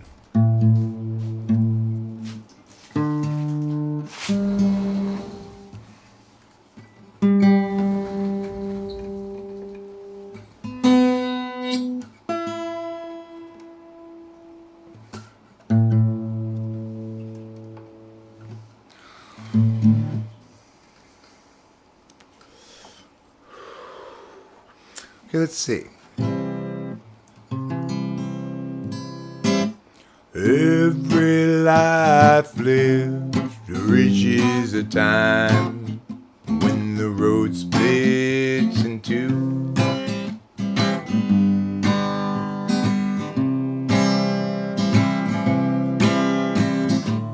When I'm there, yeah, times of despair,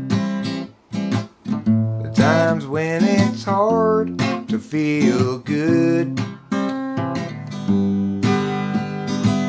That's when I look for my sack full of solvency and that satchel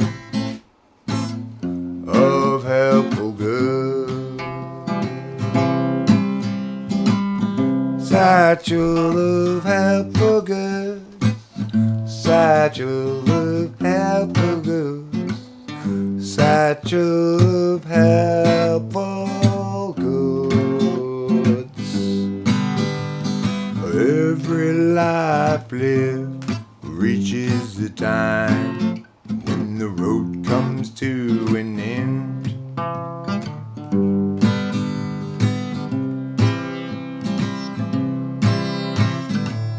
When I'm there, will there be anybody else around? Or will I travel all alone? That's when I look for my sack full of solvency and a satchel filled up with bones, and that satchel of nothing but home. Satchel of helpful goods. Satchel of helpful goods. Satchel of helpful goods. Satchel of helpful goods. Satchel of helpful goods. Satchel of helpful goods.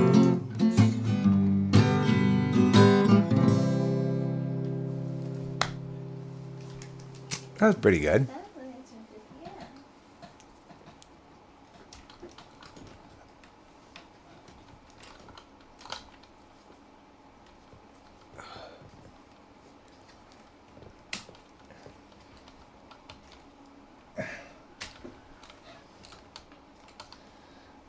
Ideally, the guitar would be in frame as well. So I lowered this down a little bit, lower, to try to make it do that.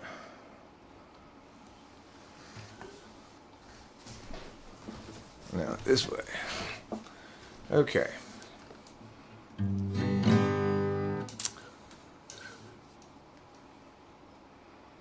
Let's see what's next on the old listeroo to play. Something fun, something fine, something that I like a lot. Doesn't rhyme, Eric.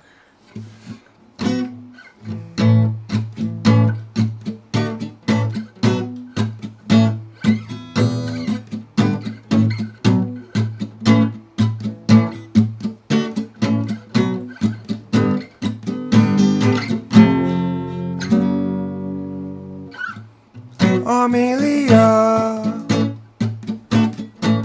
go from that place, take unto you the details of your case. Amelia, when you rise up above, floating ahead and soaring like a dove, what will they say when they look at you then, moving sideways in the space you're in, and staring sidelong with your thirsty grin? Amelia, can't you see, you and I will never be?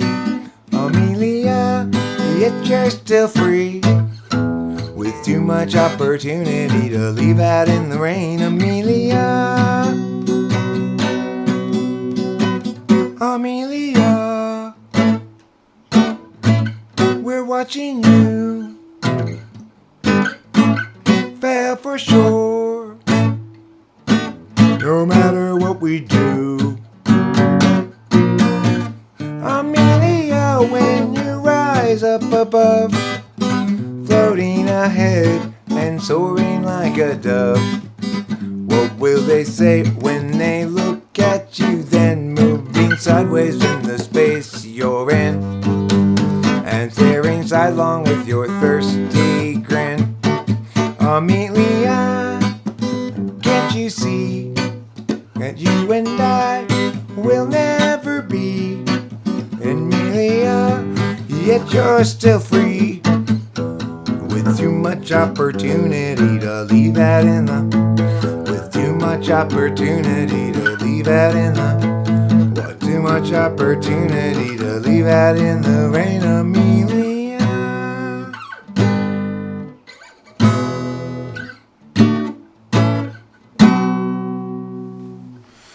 I need to practice that song. It's like I'm not quite sure what rhythms to play in the chorus and how to transition into the rhythm and the bridge, and typically mess that up. I need to practice it more.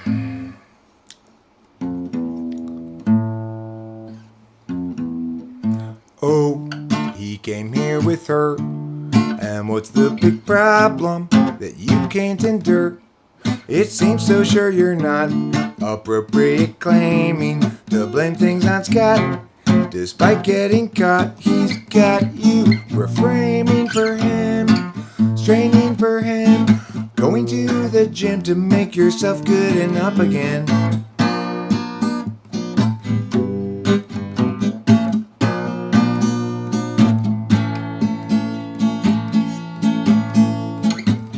Yeah, you guys both have lives invested.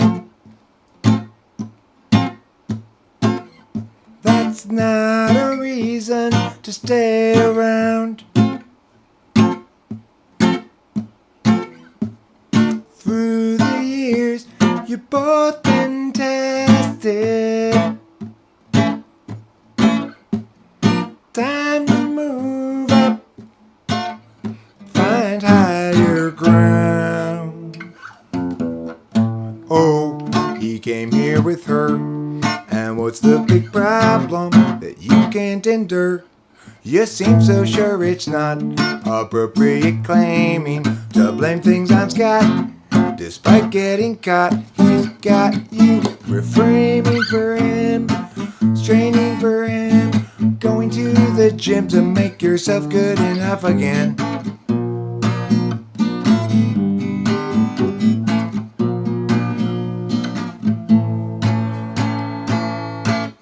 Be done with him.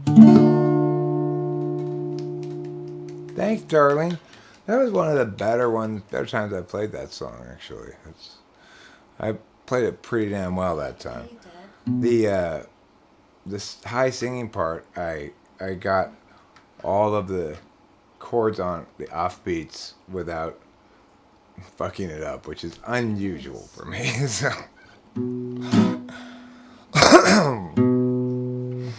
you're living on a time frame I will never know. Alienation and humanity's soul. Imagine you a future after the collapse, when you turn into the urgency of isolated past. You're picturing community free of metaphysics while you're hunting buffalo, picking red delicious, and the knowledge of the seasons and the wisdoms of old. Fires blazing in the night to keep away the cold. Hostility is kept at bay by what you think is in the way of life as children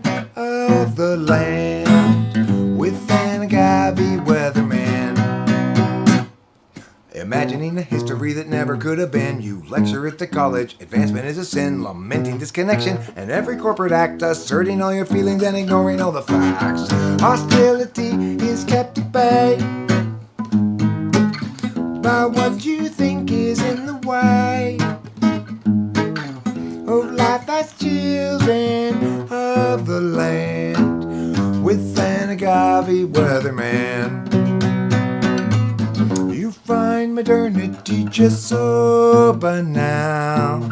Wish you had been born any time but now, and your experience won't run afoul of exceptions you might allow. You visualize nobility sipping on some port, or tribes of peaceful savages in beautiful comport. But few of history's people ever thusly did cavort, 'cause life was solitary, nasty, brutish, poor, and short. Hostility is kept at bay, hostility is kept at bay by what you think is in the way, what you think is in the way. Life as children of the land, with an agave weatherman, with an agave weatherman. That was pretty good too. That was a pretty good rendition of that one, right? I feel like I kind of like Too. nailed it, you know? Yeah. I don't usually nail things, but occasionally. Definitionally, you don't usually nail it. Otherwise, it wouldn't count as nailing it, you know? Right. You did. Let's try this one. 30,000 days, too many expectations, not even worth a damn. 30,000 nights to sleep off the intoxication, otherwise you won't escape the plan. I wasted half my days trying another's ways. Who can tell me my priorities? And anybody knows the key. 'Cause I'm tired of doing it wrong. Want direction and have all along. Wait until I know. Or is that just hesitation? Clarity's no good once your chance is gone. What I need to show is a toe below my station. I'm tired of doing it wrong. I've wasted half my days trying another's ways. Who can tell me my priority? Is there anybody who knows the key? 'Cause I think I'm doing this wrong. I think I'm doing this wrong. Yes, I think I'm doing this wrong. Doing it wrong. Hard G at the end. You need a hard G at the end of that song. When I was younger, it seemed that everything gleamed. I don't know what happened to me, but I've lost that sense of urgency, and I don't think that I'll ever see it again. If you follow my lead, you'll discover I'm loster than you. And you'll wanna know the way to get back out to wherever it was you thought you knew. And tomorrow will be just like today. I'll be lost then too.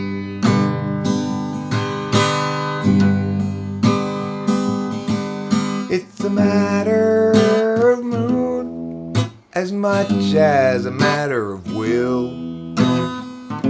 And the things I do and the direction I point to still seem a part of me, though departedly. And I wonder if I'll ever see them again. Bum-ba-dee-da, ba-da-ba-da-ba, bum-ba-dee-da, da-da-doo. Bum-ba-dee-da, ba-dee-da-da-da, ba-da-dee-da, da-da-da. Any last songs that anybody wishes to request here before I wrap this up? Let's see in the old chatteroo. The Brooding song? Okay, cool. We'll play that. I'll play the Brooding song. It's a good name for it. The Brooding song. I've discovered that you gotta play this thing fast. I used to think it was a slow song, but it's meant to be a fast song. Just brooding here won't do any good, but brooding's more and more my style. I seek the cheer ways of standing where we stood, 'cause I've been stuck here a while. That's despite a natural selfishness that makes it easy to have fun, but flutters in the gut become a fist as all my visions come undone. I tried to stream, distract, and dream the afternoon away, but heavy new realities bear down on every day, and for a bit I am out of it, for reasons still unsaid, but still I need to get out of me what's inside my head. It seems like everybody's so sensitive and ready to just get mad. I seek the simple ways of living like a kid, 'cause who wants to be the dad? Have we lost our sense of scope and scale, our capacity to laugh, the sense to know when not to wail, and how to tip the golden calf?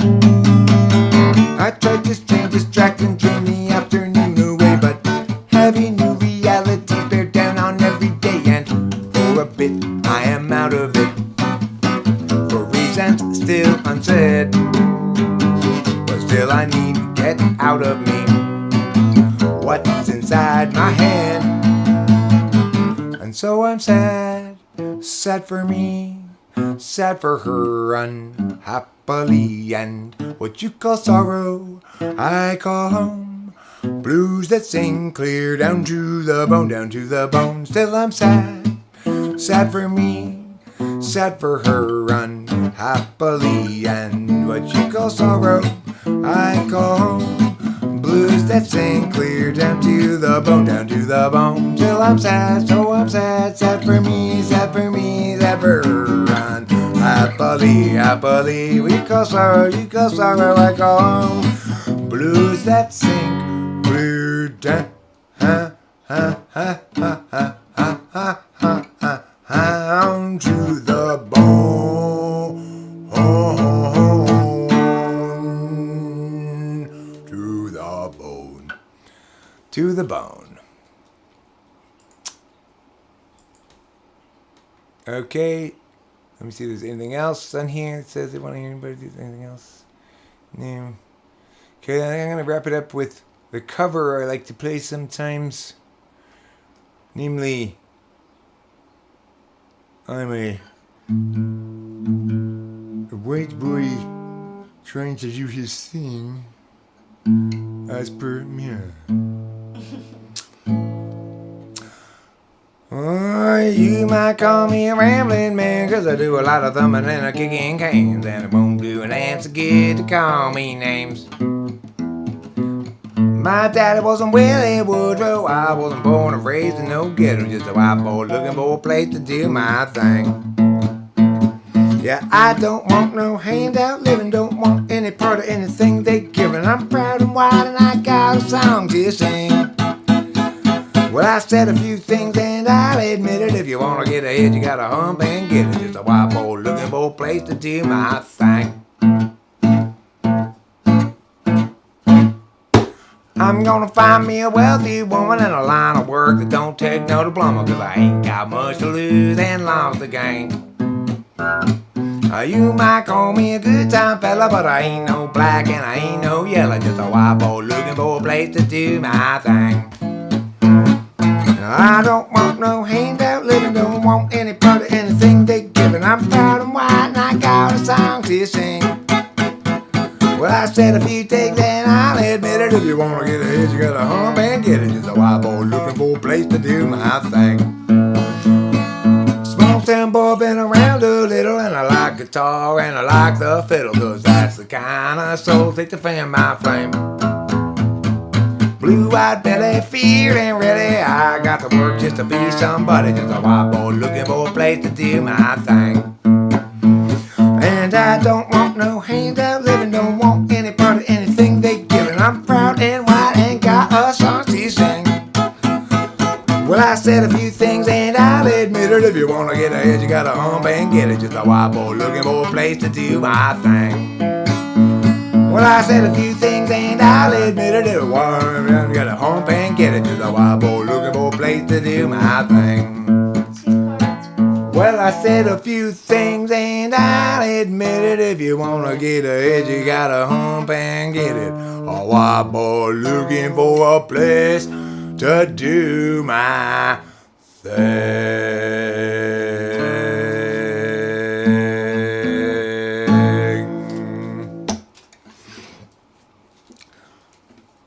I fucking nailed that.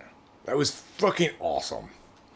It really felt good to play that song, actually. I felt like I kind of nailed it, but You did. the point is, regardless, that was so satisfying. It's so fun to play that, you know? It's like, it just kind of rolls out of me just like nothing. Whoa, don't fall down though, Eric. Okay, Rachel's going to take over and give a couple cards, and we're going to go to the movie store. I'm gonna get myself a sip of water or something, 'cause I'm dying of thirst. Oh, I have the coffee here. Can you step over? Sure. Ooh, one fell out. Go ahead and walk past this thing now. Yeah. Okay, Winston's mom. The first card that you get is the 8 of Pentacles.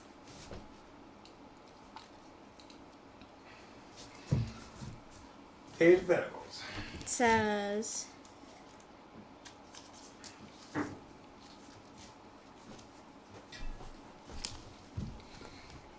apprenticeship, training, expanding career skills.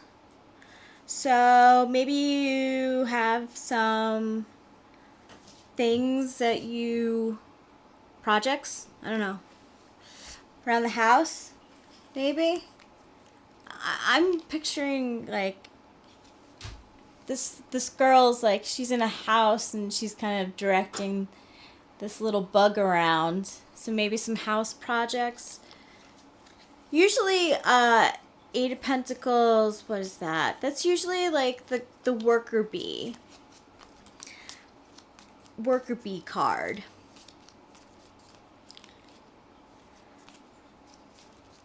And then I'll do 4. I'll do 2 for me and 2 for you. Okay, so the next one is for you as well, Winston's mom, and it's the 6 of Swords.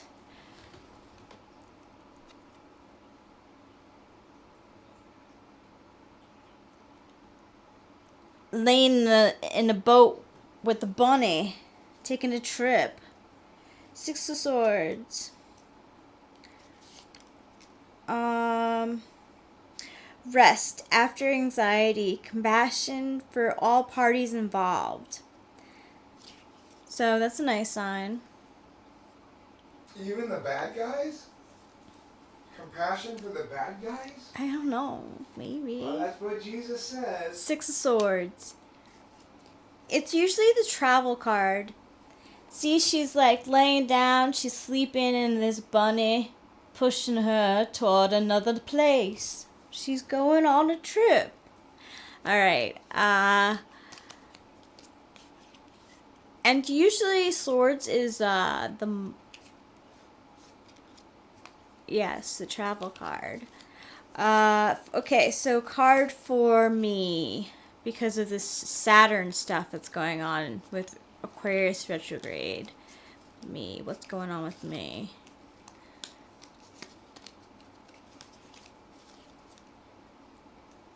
Ooh, I got the Star card. So, this card.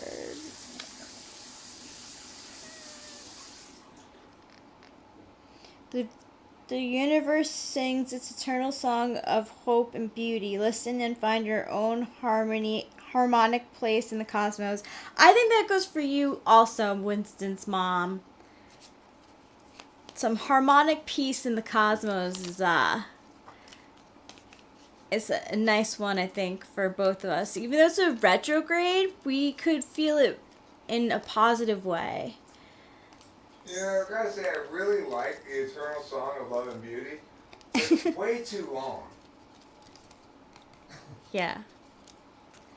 Alright, and then the next card for me. You get that? You get that joke? Because it's eternity. Yeah, because it's eternal. Yeah, that's a good joke.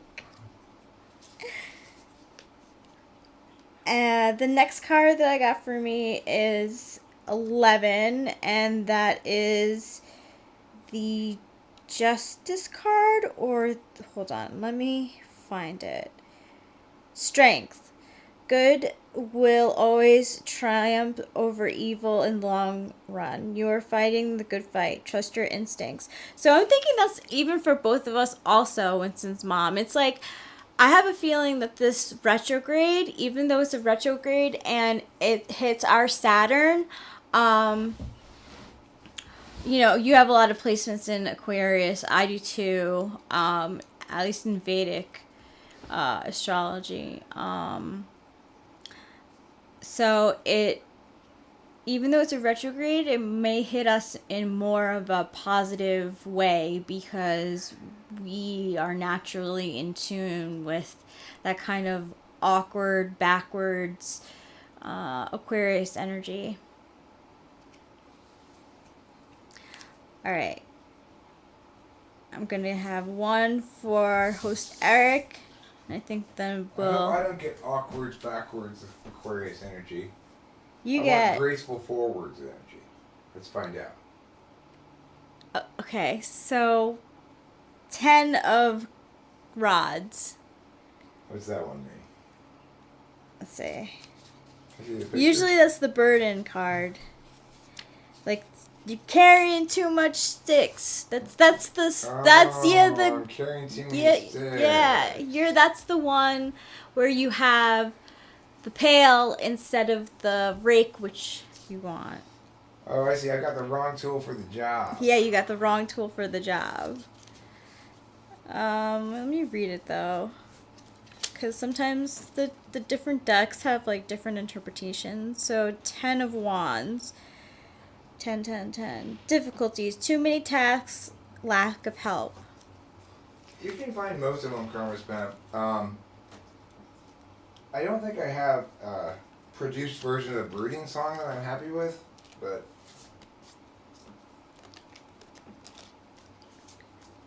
yeah, by and large, they're all there. I don't have a produced version of the cover either. I have an uploaded version of me just playing it, which isn't as good as what you just heard. That's really cool, Winston's mom. Multiple planets are in retrograde? Wow, yeah, it's true. I don't exactly know how many, but there are a lot. I don't know what planets they're in. You know, the worst football game I ever played, I went to the sideline, I grabbed my bottle, I drank it. It wasn't Gatorade, though. It was retrograde. Oh! And for the rest of the game, everything went wrong. Oh, you know what? You are also the queen of rods. And the queen of rods, too? Yeah. Queen So. of rods. Do-do-do-do-do. The Joker is the young fool. He'll do anything for you. Altruism is foolhardiness, according to that song. one who attracts others through beauty and charisma can be overconfident, frivolous, or arrogant. The best thing you can do, Karma's Pimp, is look at Host Eric's greatest hits. If it's in there, that means there's a recorded version of it that I'm happy with. If it's not in there, it means there's not a recorded version I'm happy with. There may still be a recorded version of it, or a produced version. So, I mean, there's Host Eric's Greatest Hits. There's also a playlist called Host Eric's Great Hits that are great but aren't greatest, you know. I'm considering making a playlist called Host Eric's Mediocre Hits, in which I include all the crap that you don't want to listen to. But probably most people won't play that playlist. I don't know why you'd want to play that playlist, right? You never know. Well, if you want to learn about what mediocrity sounds like, I suppose. Yeah. All right, so that's it for today. Rachel and I need to go to the Whippet store. We love you all and appreciate your presence. And we do appreciate your presence. And we want to wish you the fondest and most encouraging of adieus.